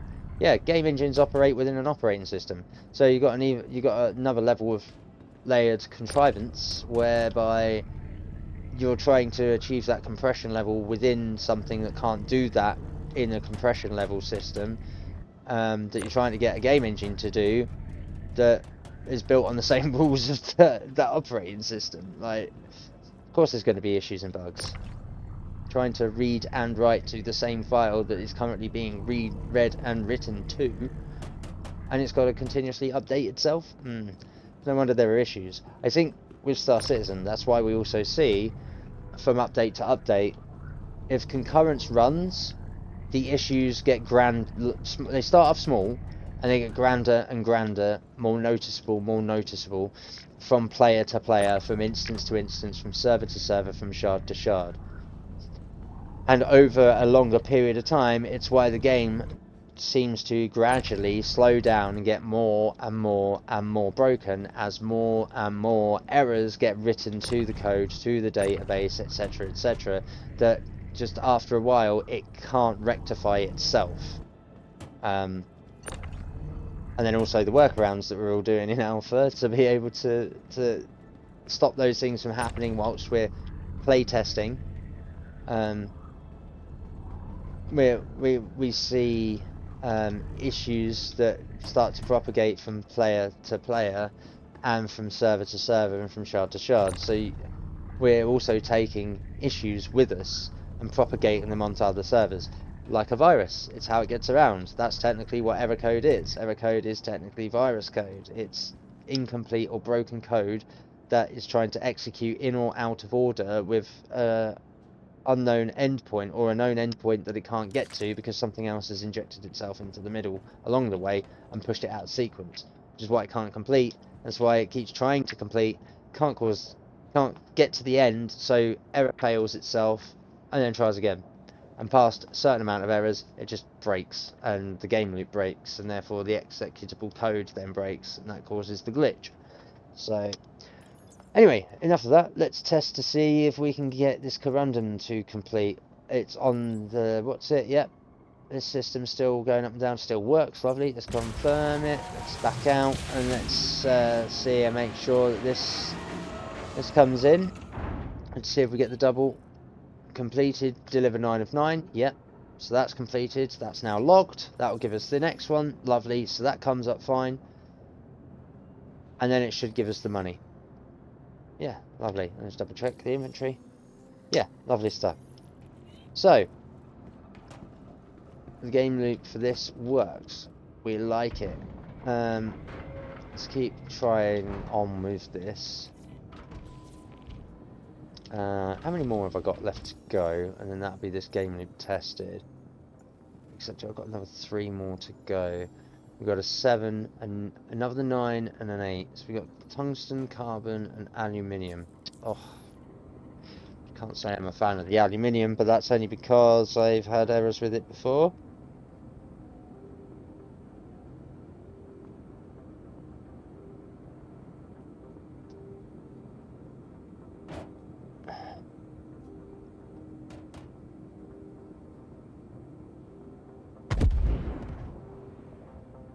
we have an explosion that's just appeared out of nowhere.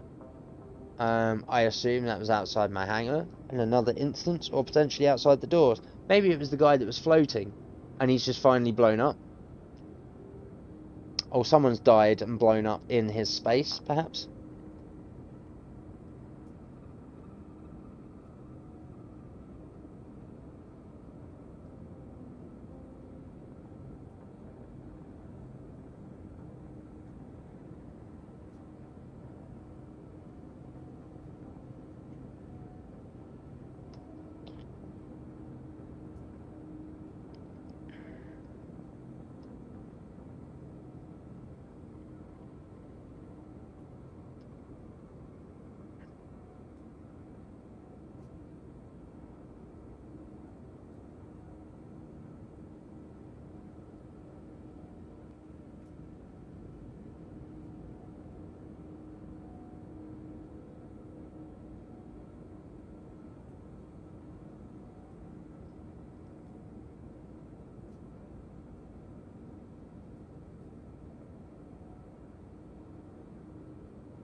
That's Liam replied to, and yeah, let's go. Let's do it. Let's crack on. What do we have here? What's going on? Yeah, yeah, yeah.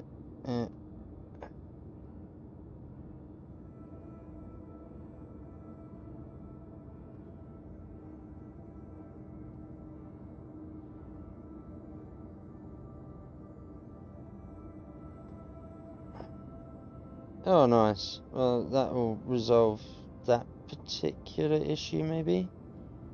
So that's good to know.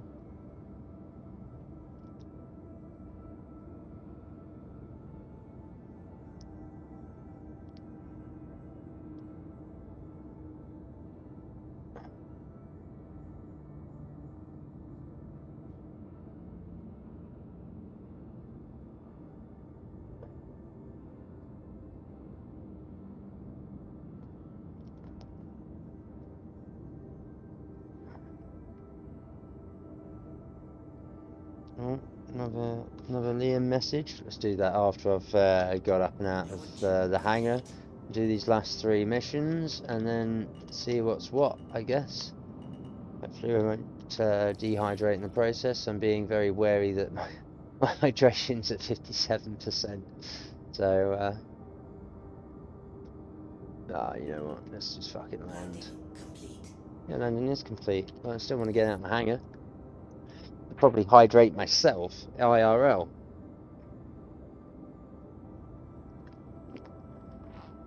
Oh.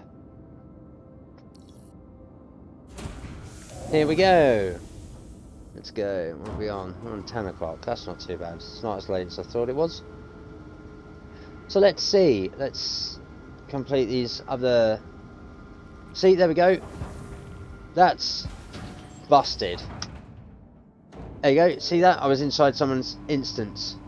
We just saw a flicker of that, right? We were inside someone else's hangar. Let's get the hell out of here before it breaks. And people thought I didn't know what I was on about when it came to this game. Well, sucks to be you all, doesn't it? For those who doubted me. Landing gear up. You know, sometimes, just sometimes, I know some shit about things. I've been doing it for many, many, many years. But, you know, keep calling me crazy, keep saying that I don't know what I'm on about. It's because some people can't handle the truth of the matter, or the fact of the matter. Because they, oh, might be wrong. Oh dear, well. Let's get the hell out. What are we at? 6,500 meters, 7,000 meters. We should now be able to Virginie Point. Dink! Yeah! Let's go. Badonk. Quantum drive is now on. Quantum drive is now off. There we are.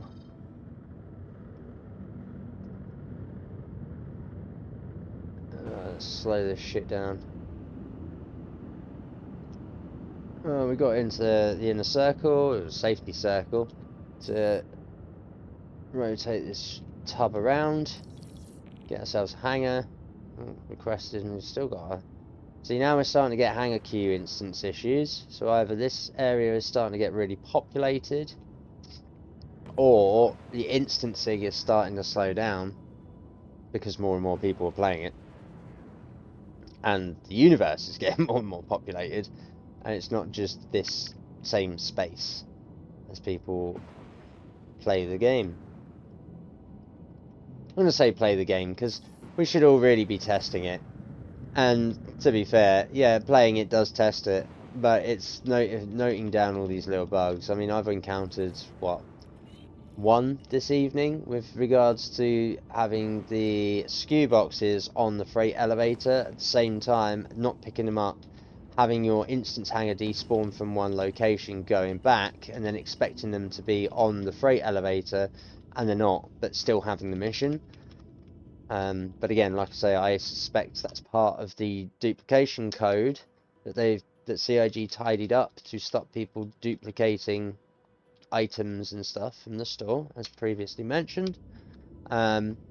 Which I suppose that's one way of doing it if you're making it disappear with your instance. But if that's the case, then much like having or closing up memory leaks for assets and items that just aren't required once they're empty, like dropped water bottles or you know, empty guns, whatever, they should have a despawn time that's a lot shorter than what they are currently or are naturally, because trying to keep hold of like bottles of water that are down here and so on and so forth, they should be cleaned up when the player who's interacted with them at least gets off server or quits the game to menu. They should just be immediately wiped. Anything that's been played, gone. That would get rid of a lot of the memory leaks.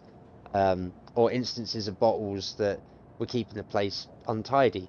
For instances like this, SKU boxes that despawn because they're in an open space of the freight hangar, even though the freight elevator is still up when I've spawned the hangar, because I left it up when I left, the boxes should maybe, if they're still in that space, go back to inventory.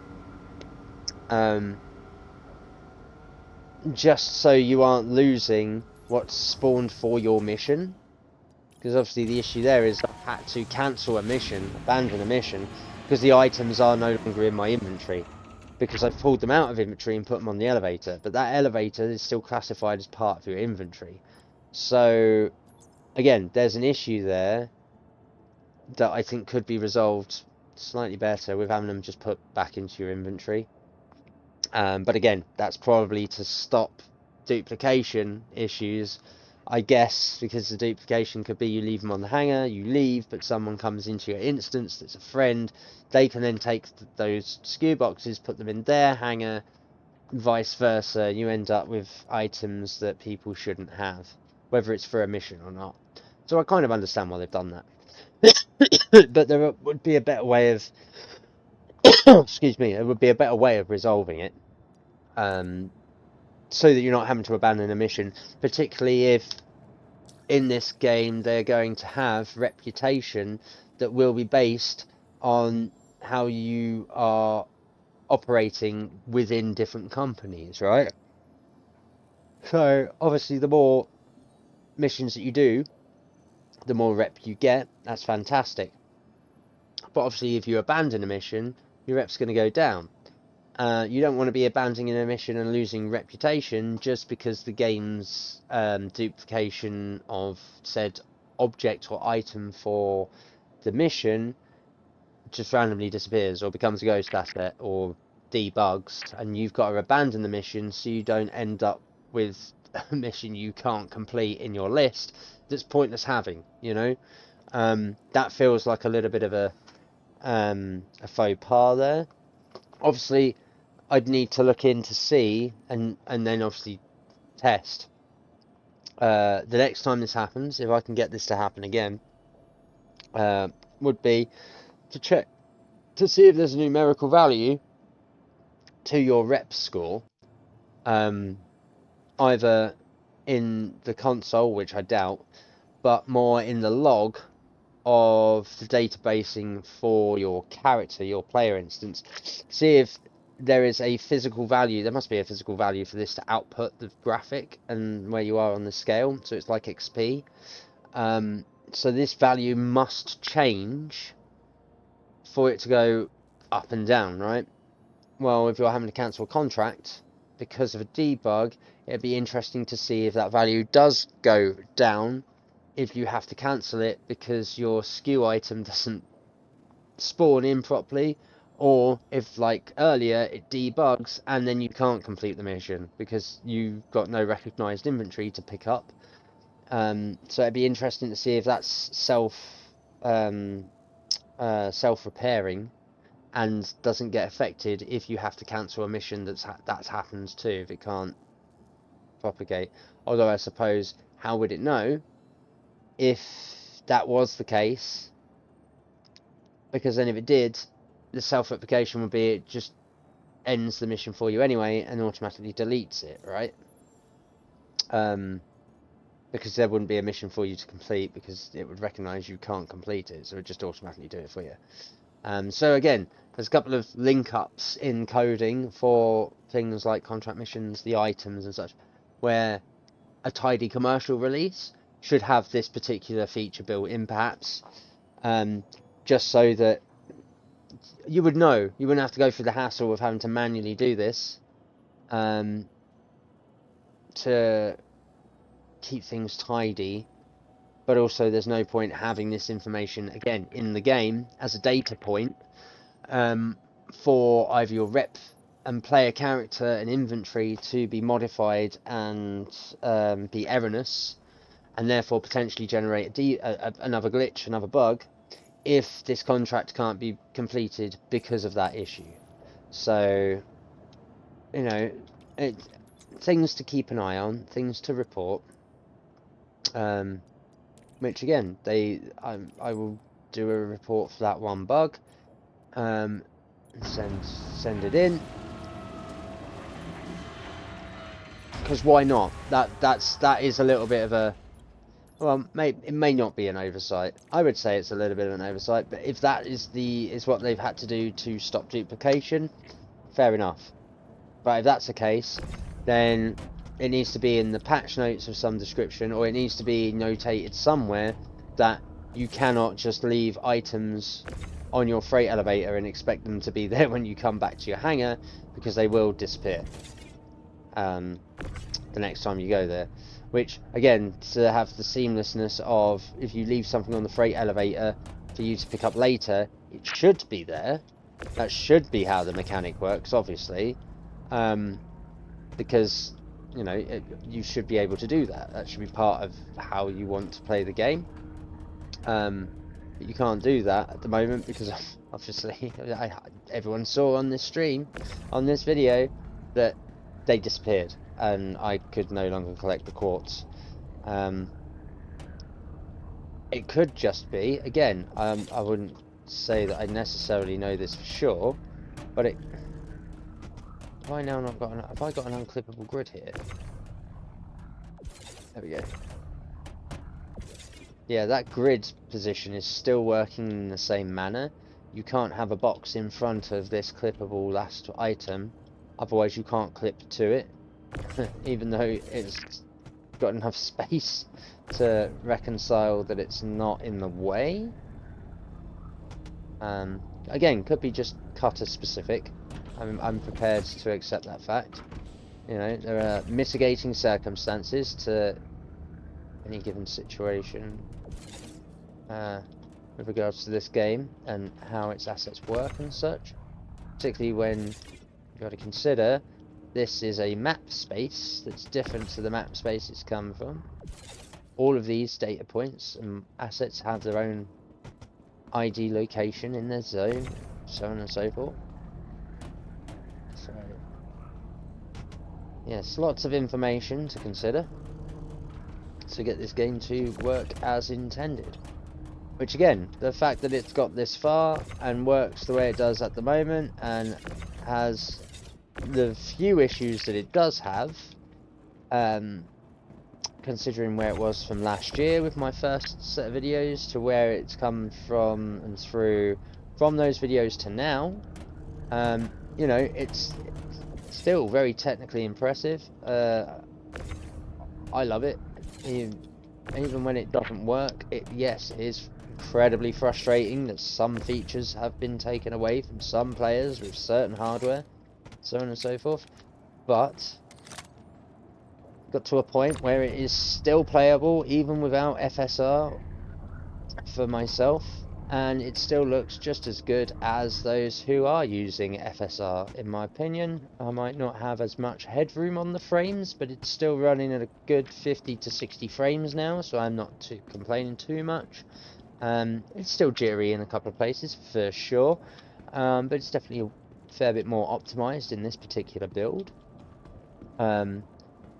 Still getting, you know, I don't get that much in the way of artifacts, just occasional layer or filtering blur, whether that's bilinear, cubic, Lanzakos, who knows.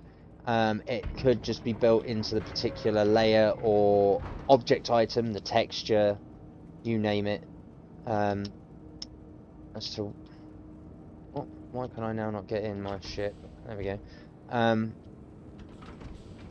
So, for example, when we enter atmosphere, it's raining, you go through a cloud, and the water effect propagates onto the ship's screens, and the water occasionally affects the graphics on the interior. Again, it's only around some of these top edges around here, even though it's happening on the windows. Sometimes it happens on these internal beam edges, but I think that's just more of a localization issue with regards to how that filter and texture effect works to simulate the water effect on the screen coming in at speed through that particular cloud, that particle effect, that generation, etc. I don't think it's necessarily because the particular files for it are jank. I think it's just how the technique applied works, and they've overcompensated for maybe particular resolutions,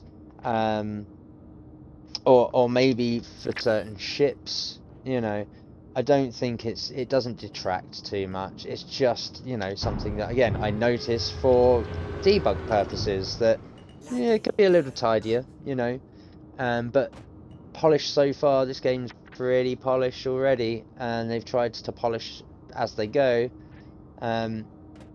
which visually stunning.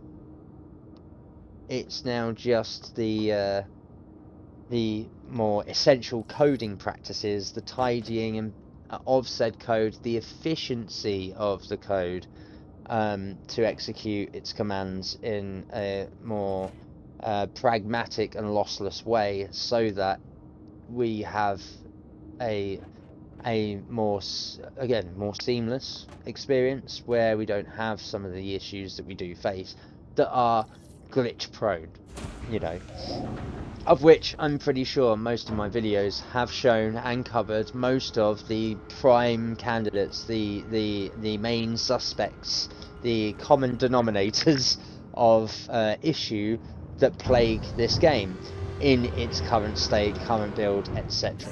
So I don't think it's too much of an issue, by and large, for the most part. I would say that for the most part, my experience has been incredibly positive in comparison to a lot of other players, a lot of other people testing this game, particularly those with more insane gaming rigs than me, those that have chucked way more money at this than I have, both in ships, both in hardware for the PCs, even peripherals like using joysticks and such. So, you know, I think for a modest player like myself, with next to no budget, with just a gaming mouse and keyboard, and the system set up I've got to run this, you know, I'm still playing this quite comfortably. and I'm able to see and report bugs in code in the various layers, in the parts of the engine and part of the systems that run this game, despite only being a casual player over the past 3 and a bit years now, since being introduced. And it's like any other game. You know, each game has their foibles. For the most part, they tend to patch them out as they go. This still isn't quite ready for commercial release. I think commercial release isn't too far down the line, personally, particularly with how they're ramping up a lot of the maintenance and so on and so forth. But I think they're just getting into a routinous cycle to do such a thing because they haven't done that for the past decade or so in trying to build this game as it is and come up with the technology for it to sit on. So, you know, I credit where credit's due, but also hold them accountable for where they need to be held accountable, and the responsibility falls on them at the end of the day. It shouldn't fall on us as players. It's why I was so vocal on Spectrum and on these videos about the full screen legacy support for the game being taken out, and the inability to select resolutions other than native for this to run properly, that they've since then put back in, but in doing so they've locked out my ability, at least with Adrenaline software, for it to pick up in Windows that this game is at full screen or full screen borderless, which immediately makes FSR impossible for me, because that's how that software generation works. Or that upscaling technique works, sorry, it's software based. It needs to recognise that the program runs in full screen. It is, but in Windows, for some reason, the driver just doesn't it doesn't give that information over, so it can't work. That really is still my only major gripe, I would say. Purely because it just takes away a feature that I should be able to use, that I can use in any other game elsewhere, because they recognise any other game in full screen, and if not, full screen borderless works, and if not, the windowed modes works. None of it for Star Citizen works for me in AMD Control Center. None of it. Other graphics card options do work from the Control Center, but that's because all the others do not rely on the need to see this running in full screen in Windows. Which obviously that's long gone. So FSR is not available for myself, and I hazard a guess for other AMD users. Now that means us AMD users have had to find other workarounds to be able to get the quality working as it does. And as anyone can see in my options, my graphics are still pretty good. I had to upscale my resolution to 2560 by 1080 instead of running at 1920, and the upscaling I've had to put at auto, because there's no point putting anything else off. There's no point, but quality, I used to run it at quality, now I just have it on auto, and I've had to UI aspect it and stick to CIG. I'm also not going to check in with Vulkan and ring the reshaders being the shaders being rebuilt, sorry, to go over to that driver, because I know that that driver still has issues just as a standalone driver for most games, let alone the work that Star Citizen have put in for Vulkan. I know that there are still quite some serious issues for Vulkan as a driver to direct inject into the AMD pipeline that would be perfect for my full AMD only system. However, I'm not willing to take that risk. I'd rather just have this game playing fine. DirectX has always been a staple and standard for the past 20-something odd years of gaming on PCs, so I'm keeping it that way for the time being. When Vulkan becomes way more stable just across the board in the games industry by default, then I'll consider the swap. But as for now, no. There might be a day or two where I might test it off stream, just in case anything happens that's untoward. On that day, when I do test off stream, I may not stream it, but I'll certainly record what happens, and then maybe post later on. It'll be caveated with, for any playlist that I might put it on, that it will be a test day, that will be caveated with, this is a recording, this is a pre-recorded video of what I would normally do here, whilst live streaming or, you know, making a video for YouTube. So it is what it is. Just to let people know my potential intentions with regards to more testing for this game. I should cover Vulkan, but in the small amount of time that I do have to play test this, and then also write up the bug reports and the things that I found to Spectrum, for CIG to peruse. Whether they peruse them or not, another matter. But oh look, another player instance there. I reckon we're going to have issues soon if we're getting some instance bleed.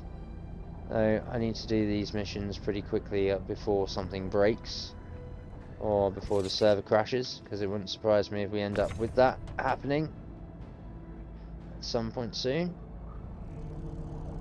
Feels like it might, especially that's the second time we've caught some player instancing outside of our own this evening, so we need to get a move on, really.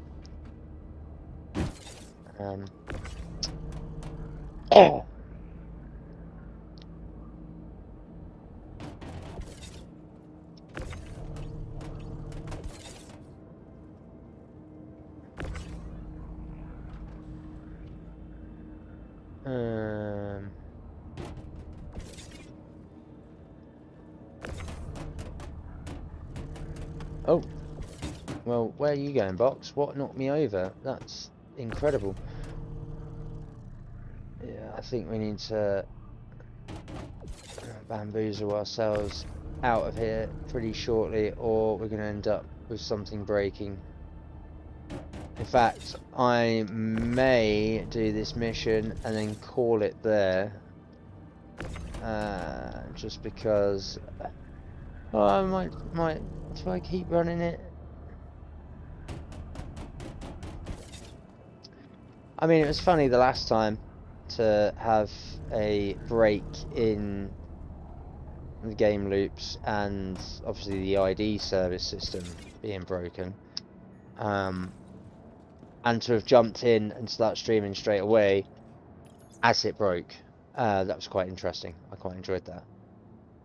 Particularly when I stole that person's ship to get back to this area, before they, you know, reclaimed their ship or ended up with their player leaving the server. They've clearly left the server because it was broken, but to have their player then ejected from the server to finalize their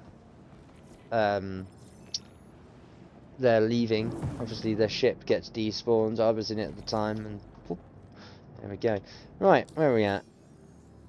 Yeah, 1.92. Did we do the last couple of missions? Oh, we got two more. What we got? We got an 8 and a 7. Is that 15? Ooh, I might be able to do 2 in 1. I might be able to do 2 in 1. I don't think I can get a box through the door, but I might be able to stack the boxes on this slaggy skew with. Yeah, I might be able to get one in there and one up here. That'd be an extra 2, so I'm going to get 12. I'm going to get 13 at a push, so I might get 14 and 15. Let's do it. Let's see if we can get 15 in this tub. Let's go do both of them at once, shall we? Let's see if we can. If not, I'll call up those items, leave them on the freight hangar, and then go back and see if they're gone. Oh, before we do, let's hydrate. Let's hydrate the guy. Just make sure. No. Let's make sure that goes there. Let's carry you. Yeah, you should be there. Yeah, it's lovely. Reclaimed water. I hope it's filtered. I really do hope that that's filtered for hydrated water. I mean, I cannot be good for you. Reclaimed water. Where should we put it? Reclaimed water cannot be good for you. Do I? Yeah, I do have it. Place. Where can I put it? We reckon that's gonna. No, that's not where I asked you to put it. I wanted you to put it up in here. Is that not somewhere I can put it? Oh, okay. So that's a solid Right, okay. Where else could I put it? I'll place it up right... I'm sorry. Did that just disappear through my floor? It did. Okay, cool. Well, that resolved that problem. Maybe it's stuck within the ship somewhere. Because let's assume that the model for it has... Well, we'll soon see. If I sit in the seat and then go outside, is that bottle on the floor? It is. You can see it by the bottom right leg. So if I now... Oh, uh-oh. We need to... Yeah, it didn't like my rotation around my ship. I think something's going to break pretty soon. But if I do this and lift up, we should be able to see the bottle somewhere. Where is it? It was there. Is that it? Let's have a look.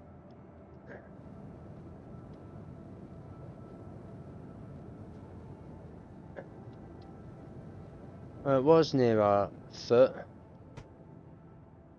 No, it's now disappeared. Okay. Unless it's now part of the ship model, but is actually floating outside of the ship. Should we have a look? No? Right. So, the bottle has gone. So, it warped through the ship. Okay, that's fine. Don't mind that. It was on... I saw it. I know I saw it. Clearly taking off has made it disappear, as we would see it right now. Unless it's now back in the ship, perhaps, in its original location. Let's go have a look. I know it's incidental, but...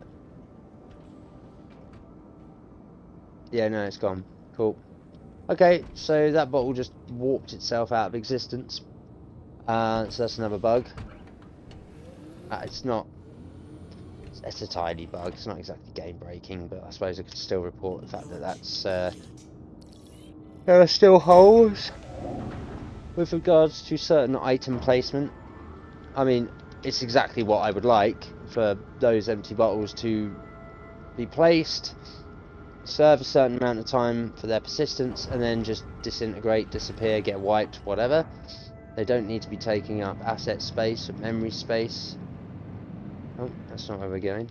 Where's Bajini? That's not Bajini, is it? No. That's Bajini. I don't know why I was going over too high at the top. Excuse me. Turned it off. Ha! Right, let's go. Landing gear up. Yeah. And then we need to charge ourselves up. So, this one, excuse me, we're going to attempt to take both of the missions skew to bring them back.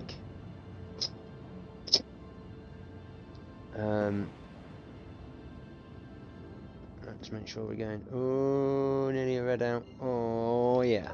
Let's get Bajini in view. And then, what? Quantum drive is now on. Quantum drive is now off. There we go. We're on the dark side of the moon. We're not, we're just on the dark side of the planet now. In comparison to the Stanton sun. So, joys of rotation, I guess. No. And then, we're not quite in range yet. Still not quite in range. There we go. Are we going to get a hang up? Yeah, we got a hang up. I thought we'd end up with a wait time. Let's bring this shit down.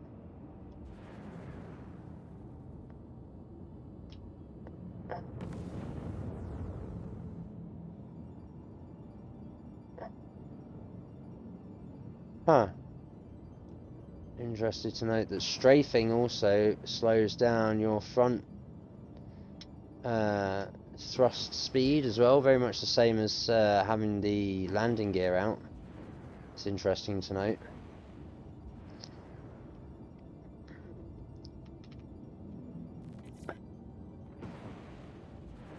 Okay, let's take off the cruise control.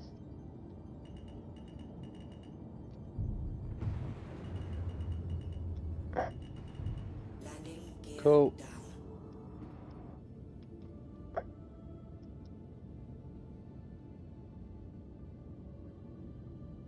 Beautiful. There's a much swifter, smoother landing, but that's because I actually need to get this done. Write up these reports, post them, and then go do something else. So, there we go. There we go. Left the module. It's all still going. Cool. Yeah, that's open. Right. Let's see if we can call both of these up. Well, we can because we've got the space. It's whether we can load them both onto the ship or not. That's the difference. So let's do it. Let's see if we can do 2 at once. 8, that's 15. This is going to be tight as hell. Let's do that one. Let's do that one. Let's upload. Bop. Now I know I can get 12, 13 at a push on the cutter. Let's see if we can make that 15 and see what happens. And I need to make sure I definitely get the right ones in. What we got here? Tungsten. Tungsten. No. No. No. Oh, okay. So we'll do all the aluminium first, I think. I don't know if that's the larger amount or the smaller amount. We'll soon see. Let's shove you in here into the clip grid.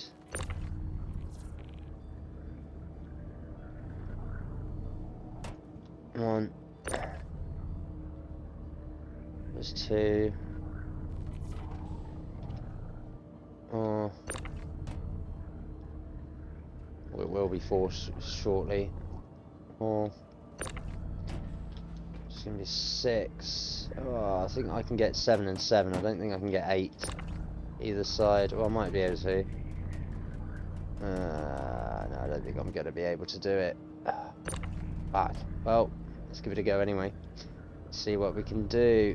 See if we can manipulate these spaces to work for us. Yeah, okay. So there's a chance I could get too high here when it's closed. Slim, but potentially. Soon find out. See what happens when. I mean, they are single skew. It's whether it allows the door to shut, pinch these, and then. Right. So there's the 7. Now we got to put these on the other side. It's gonna be tight.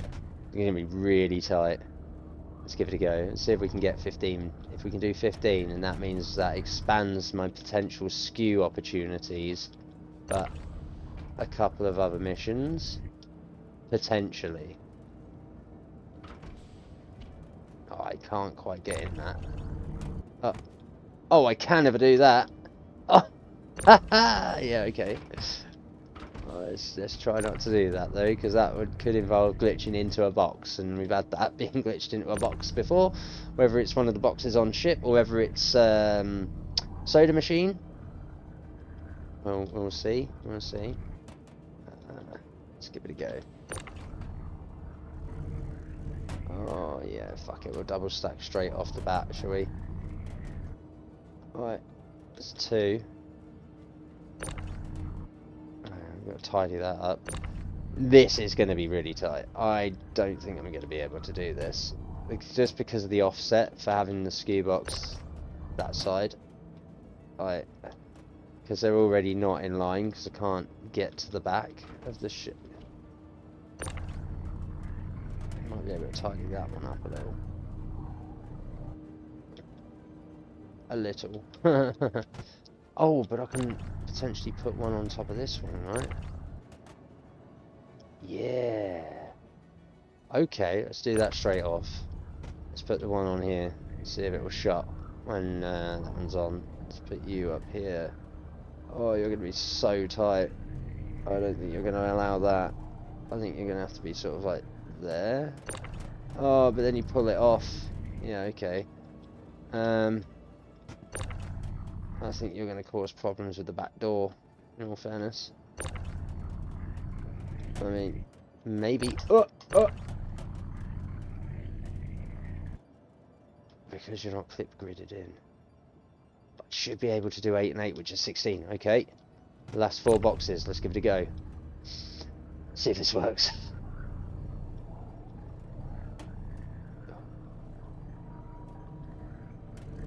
I need to sort of half place it and then maneuver it into position without knocking any other box. This is precarious shit. But potentially super fulfilling. No, I'm not going to be able to... Oh, I might be able to. No, that's the last thing I wanted to do. Oh, kidding. Oh. Right, so I've still got that space. Just now I haven't got that space.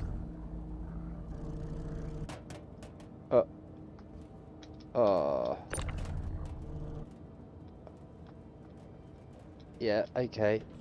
Let me... Oh, you little asshole. Yeah, okay. Oh, fuck. Ah, janky as fuck. Come on, get the hell up. Stop being a dick. And it's all because I've got the tractor beam out in my hand. It's causing that error. Square up. Load on without pushing too far. I'll still get down the side. I need to square that one up. To square that one up. So I can clear path down the side. And then you need to be squared up. Because you're being awkward.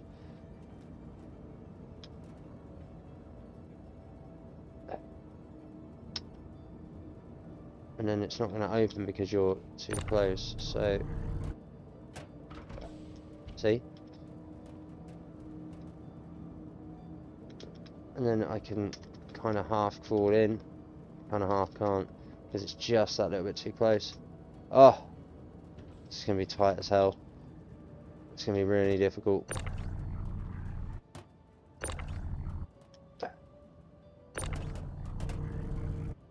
I wish it wouldn't do that.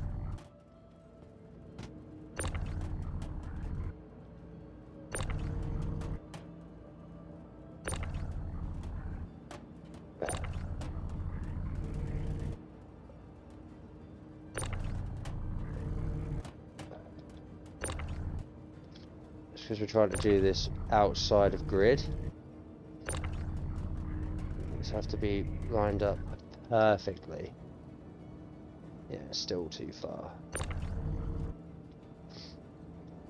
I need this space. It's still too much.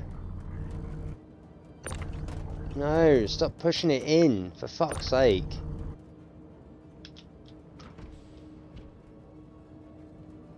No, no, because you're twisted. Just where you need to be. And then some. You need to be over there. You need to have come back this way quite a bit. And then you shimmy forward anyway. There you go. So I can get in with them there. Oh, this is so difficult. Come on. Alright.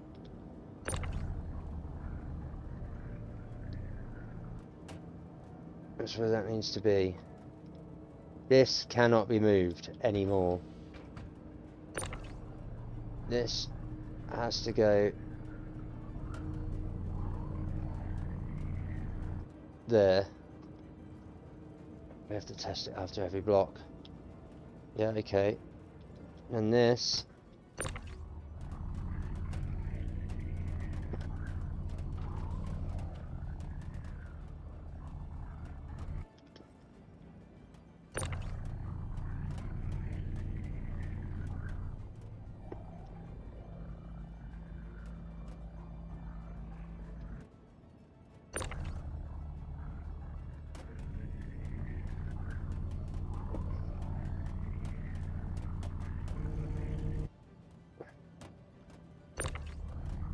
need to do that to butt it up.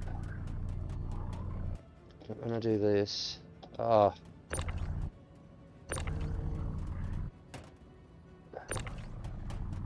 can't have that rotation. It needs to be flat. How do I pull that so it's flat?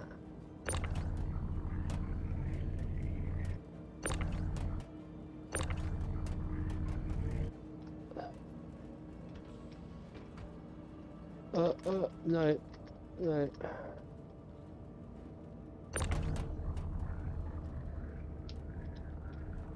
I need to take it out.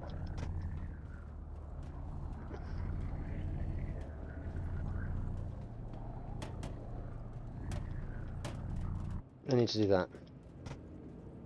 And then hope it's not made. Yes, I've still got the space. Cool. So now I've got that one. I should be able to load this one here. Let's load this one that's already here to where I... Fuck's sake. Come on. Stop mucking around. I need to have this one flat-ish. No. No. Oh, I've just fucked that top boxes up, haven't I? No, I haven't. Yes, I have. Oh, fuck! Because I need that space to get in. I can't do it with these as they are. They need to be there. There we go.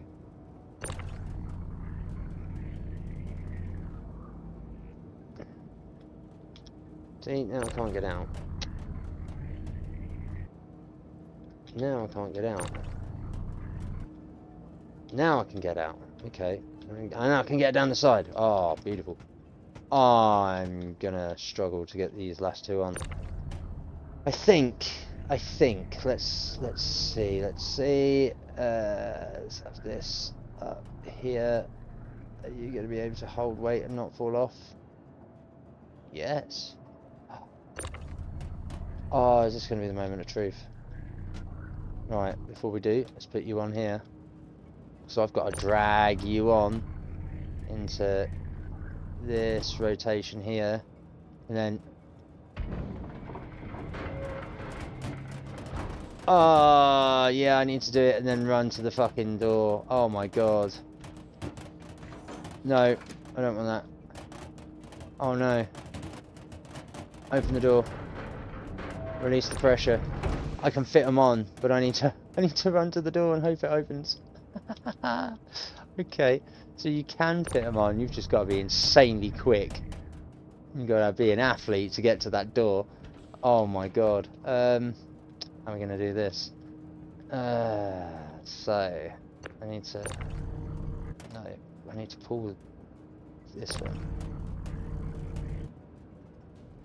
That's going to be difficult. That door already needs to be open. That's what I need. I don't think I can do that. I don't think I can put anything there to keep the door open. That's the only problem.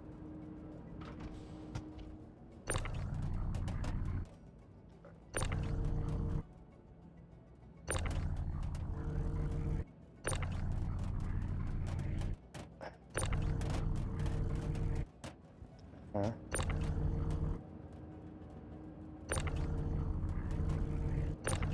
Oh, get off. I didn't double click you. Piss off. Stop it! Stop it! I'm not even selecting those boxes. Come on.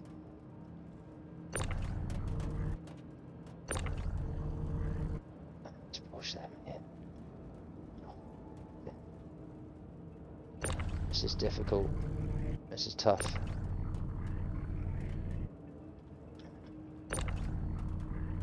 You need to be on this box. Stop being awkward. You need to be on there. Yeah. For me to be here. You've got to be on there. You've got to be on there. You have to be on there to be there.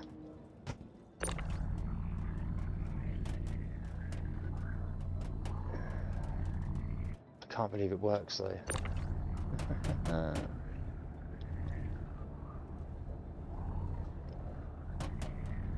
It's difficult as hell, but it will be done. Alright. Oh, I've got a box. Shit. Alright. Well.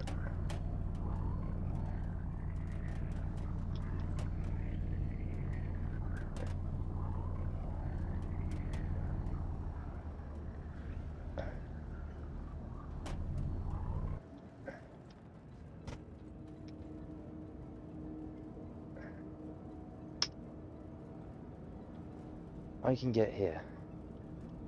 This door doesn't want to open. Unless I'm here. Okay. So I need to have this on. I need to have this on.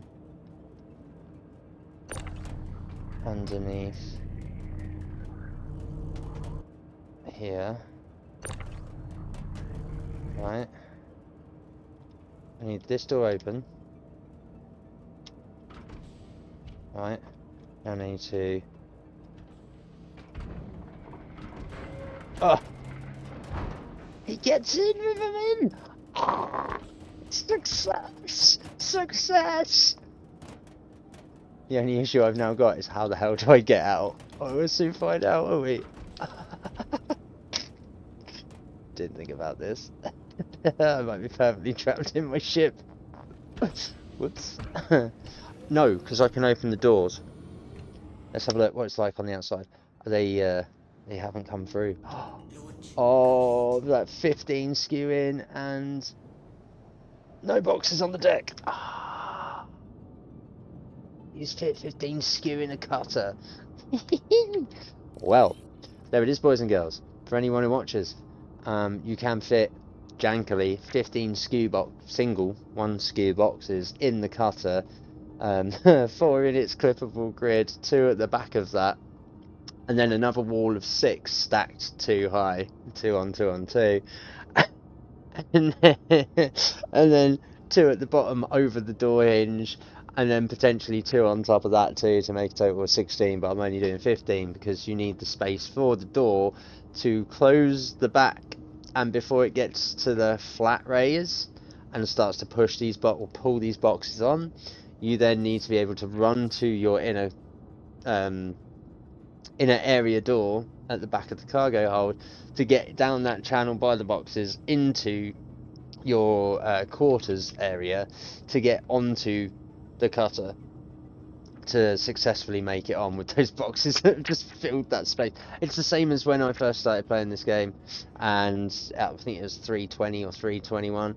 Started to put in the Drake double hover bike thing that is just the length of that cargo hold.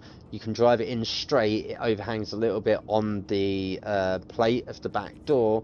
You close the door and it closes the hover bike in, and the hover bike's in at this sort of angle in the back door. So it can be done. It can be done with another object. With skews though, that now means that I can, with some struggle, a 10-15 minute struggle, which if I do more of I'll probably get better at, knowing how I need to position those boxes, you can fit 15 skew in the back of the cutter. So that's 15 skew missions, 13s and 15s I can potentially do with a little bit of difficulty. My next port call, however, is to now check having what was it?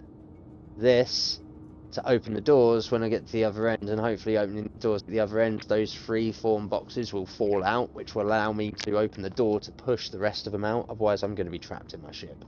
So it's not over yet. It really isn't over yet. We could find that I'm now stuck on my ship. Hopefully that's not the case. Hopefully I'll be able to just tip this up with the doors open and those empty boxes will fall out. And because they'll be in motion, hopefully they will move out of the ship if I'm raised up and follow the law of gravity. So that's going to be an interesting way of running this particular mission. But for the mission that I am game loop testing, this is going to be an interesting loop to see if it allows me to do it, and then also will it allow me to complete. So let's have a look. Let's see what's happening. There we go. I was going to say, let's have that hangar request. Thank you very much.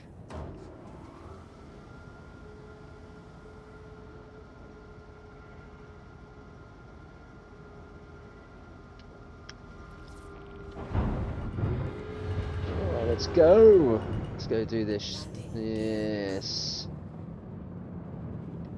And we're off, and we're out, and we're gonna cruise control. Interesting that we don't have tracker contracts. Yeah, which one do we track? We're tracking both of them, right? So we are now going.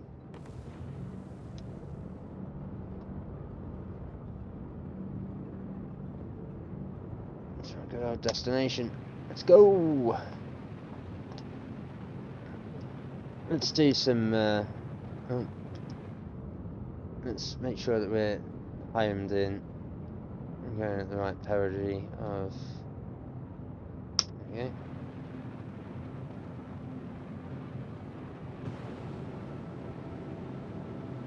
There I am, moving away from Bajini.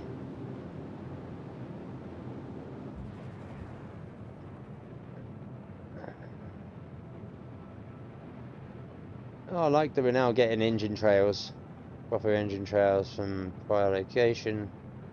Show you where we've come from. It's pretty good.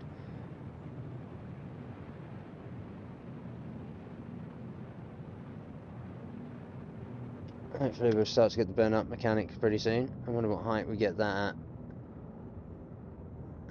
Because we're over the planet, we're at 7,000, 7.5k. That should happen around 7k, I think, as we start to enter the atmosphere. Let's just aim down a touch. Get into atmosphere, we're at 7 now. We should start to see burn up soon, if we start to burn up soon. Let's do afterburner boost. Get into atmosphere quicker. Okay, maybe not yet.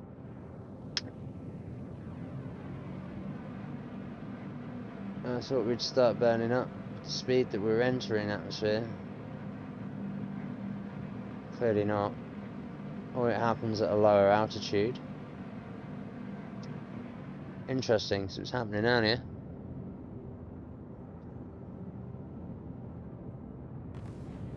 Oh, maybe it's only when we're going full. Ah, there we go. It's either happening now because we're at the right altitude, 5k, or it's the speed at which we enter.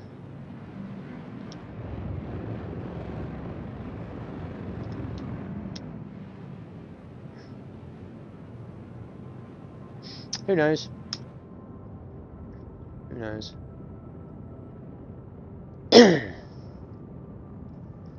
So, last John V Stealth. Hey John V Stealth. Hi, I hope you're doing good. Yeah, I'm not doing pretty bad, my dude. Thank you for asking. I hope you're doing well yourself.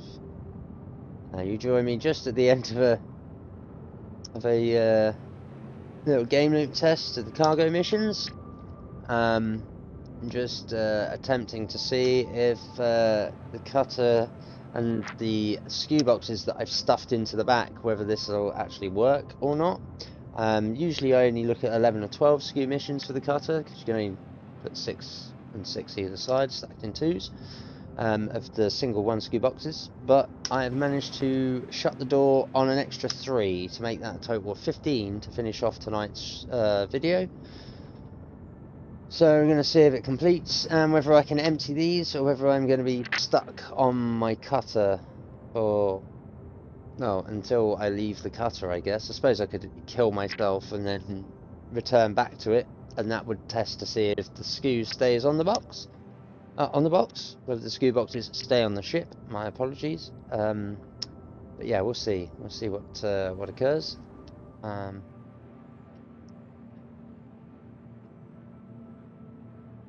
Let's see what happens, shall we? If you decided to stick around and just check things out, please, by all means, like, follow, share, subscribe to my channel. It would be very much appreciated.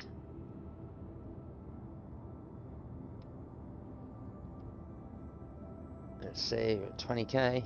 We're at 20k. Let's go.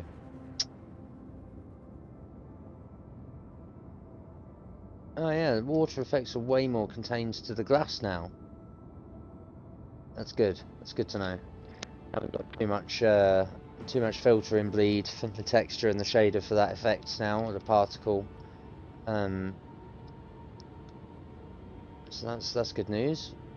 That was something I had reported before, as it bled into the holograph layer for the HUD if you weren't on advanced HUD.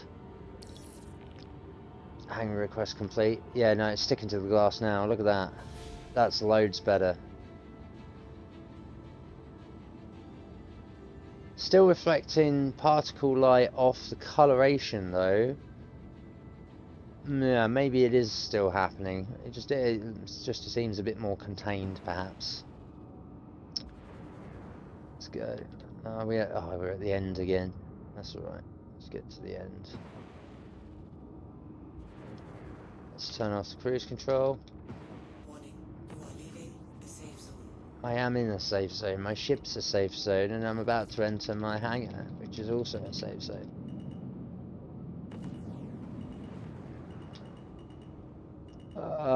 Yeah. Right, before we, that was a bit rough, but there's one thing I need to do. Let's lower that. 2, it's outside view. And then we need to raise ourselves up. And then we need to function, open all doors.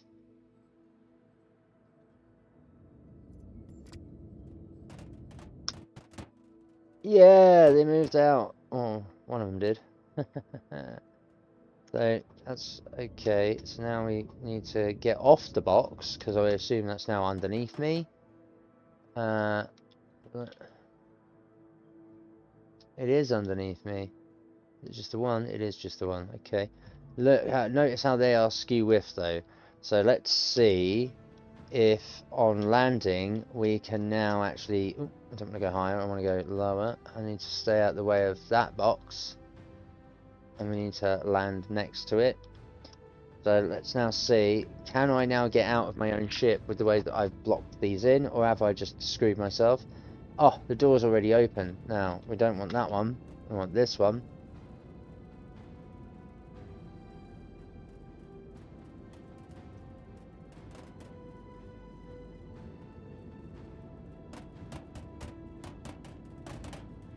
No, we don't want that one. Oh, we can. No, open the door. Give me that door. If I can do this each time, I can untrap myself and get myself out. Oh! Which means I can push this box. Yeah! Oh no. Oh, I just done it.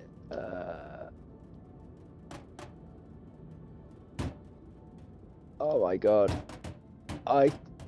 Yes! I can get out of my own ship after trapping myself in it with ski boxes. Brilliant. 15 ski boxes, here we go. It's awkward as hell, but only the one box. Only the one box is done and lost. Oh, look at this. Fantastic.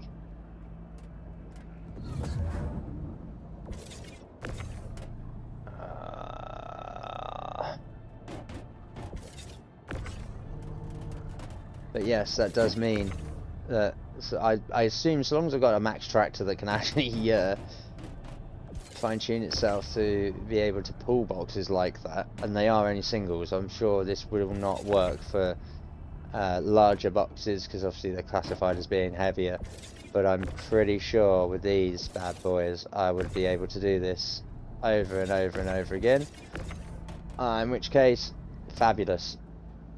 I can now do slightly larger ski box missions. Not that they pay any better, but it means that it immediately pulls the need for multiple runs for 7s and 8s, or 8s and 8s, anything that's 8s and 8s. Or if I was going to do any bigger, it means I've immediately removed the need to have multiple runs for those larger consignments, which is great news, rather than having to stick to 12s. 12s is safe in the cutter for sure, but you can get 15, potentially 16. Well, I'd say 15, so you've got a key piece to have the space to be able to remove a block, to be able to obviously remove yourself from your ship, particularly the cutter ship, so that's good news.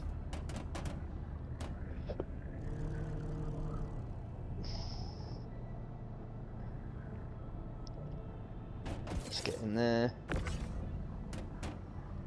I can't believe that worked. I'm glad that it did, and I'm glad that I'm out. Brilliant stuff. Absolutely superb. Oh, there it is, boys and girls. We have managed to haul those last 2 missions in one. And as messy as this grid is, it's all there. At least it looks all there. I don't think I've missed one. We'll soon find out when I complete the mission, I suppose. Let's have a look. Let's see what it's going to say. Yeah, 3, 6, 9, 12, 15. Brilliant. Bosh. There it all is. Confirmed. Bosh. Oh, isn't it beautiful? Is that going to be both of those completed? Completed 8 of 8. Completed 7 of 7. That's going to be a 50 and a 50. That's 100k. Yeah.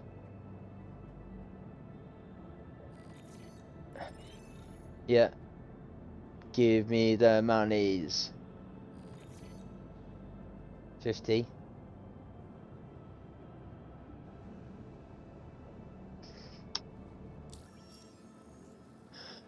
We've hit the 2 mil mark. It works. It works. It works. That was 100k in one go for little old me in a dual mission that I shouldn't have been able to do in this cutter, because you can get 15 skew single in it. Fantastic. Absolutely beautiful. Right. Welcome to the Oh, vehicle. Your vehicle has been in lieu of this, and the fact that it's 11 o'clock, and this stream has been 2 hours and 38 minutes. Jesus. That's not bad going. I am going to call it there, I think.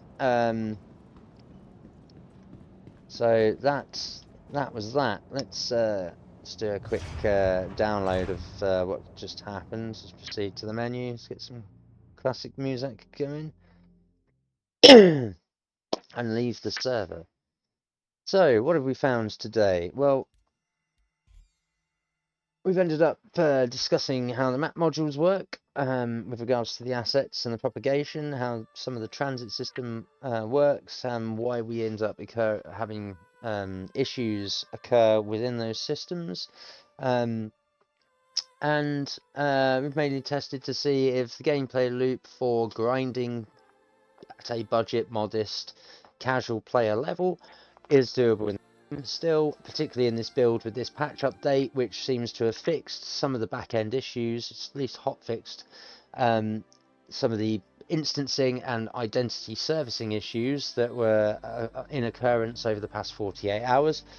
Now that's I've only tested obviously in the EU server because I'm in the EU, but I am going to naturally assume that that's been applied across the Oceania server, the Asia server, the USA servers, and their concurrent shards, so they should be working for everybody. We've also covered some of the personal views on the ship store, or the CRG store, sorry. And we've also found the odd bug or two. The bottle of water phasing through the cutter, probably a bit of a non-issue. I will check the next time I'm on to see if the bottle is in place in the ship or whether it just phased through the floor into complete non-existence. It was certainly on the hangar deck at Bajini, and then disappeared as soon as we took off, so let's assume that it's deleted, but we'll soon find out the next time we load in if it just appears anywhere. We found that we can fit 15 SKU boxes on the back of the cutter when it's only got a clippable grid of 4, but with careful planning we can usually put 12 in quite comfortably and have a channel to get in and out of the ship for its only entrance. That's now up to 15 because we can put 2 on the far wall and 1 box by the switch for the back cargo bay door. But in doing so, you want to make sure you've got your inner quarters door to be open or able to open in response fairly quickly before the door shuts the boxes in and shifts them all towards that door, you know, locking you out of getting into the cargo bay and into the quarters bay and the cockpit to fly the vessel. We've seen that we've encountered 2 overlapping player instances of hangar and ship occur in tonight's video. Again, a couple of non-issues, but they did occur to show that you do occupy the same instance area in any given model with another player. It's just that they exist within their own map module that happens to be located in your same location, and you exist within your map module that happens to be ID locked to that same location, but you are technically playing within both of your maps before exiting and ending up in the wider universe. It's the persistent universe, so you are just going from instance to instance of map module. Besides that, it's been a fairly smooth existence tonight, so a very successful test session. I hope those that have stuck around have enjoyed, and I hope you like what you see. If you do, please like, follow, share and subscribe here at twitch.tv/crunk7up and youtube.com/xofficina. And that's it from me this evening. I will be seeing you all tomorrow, and as always, take care, stay safe, keep sane, and I'll see you in the next one. Peace!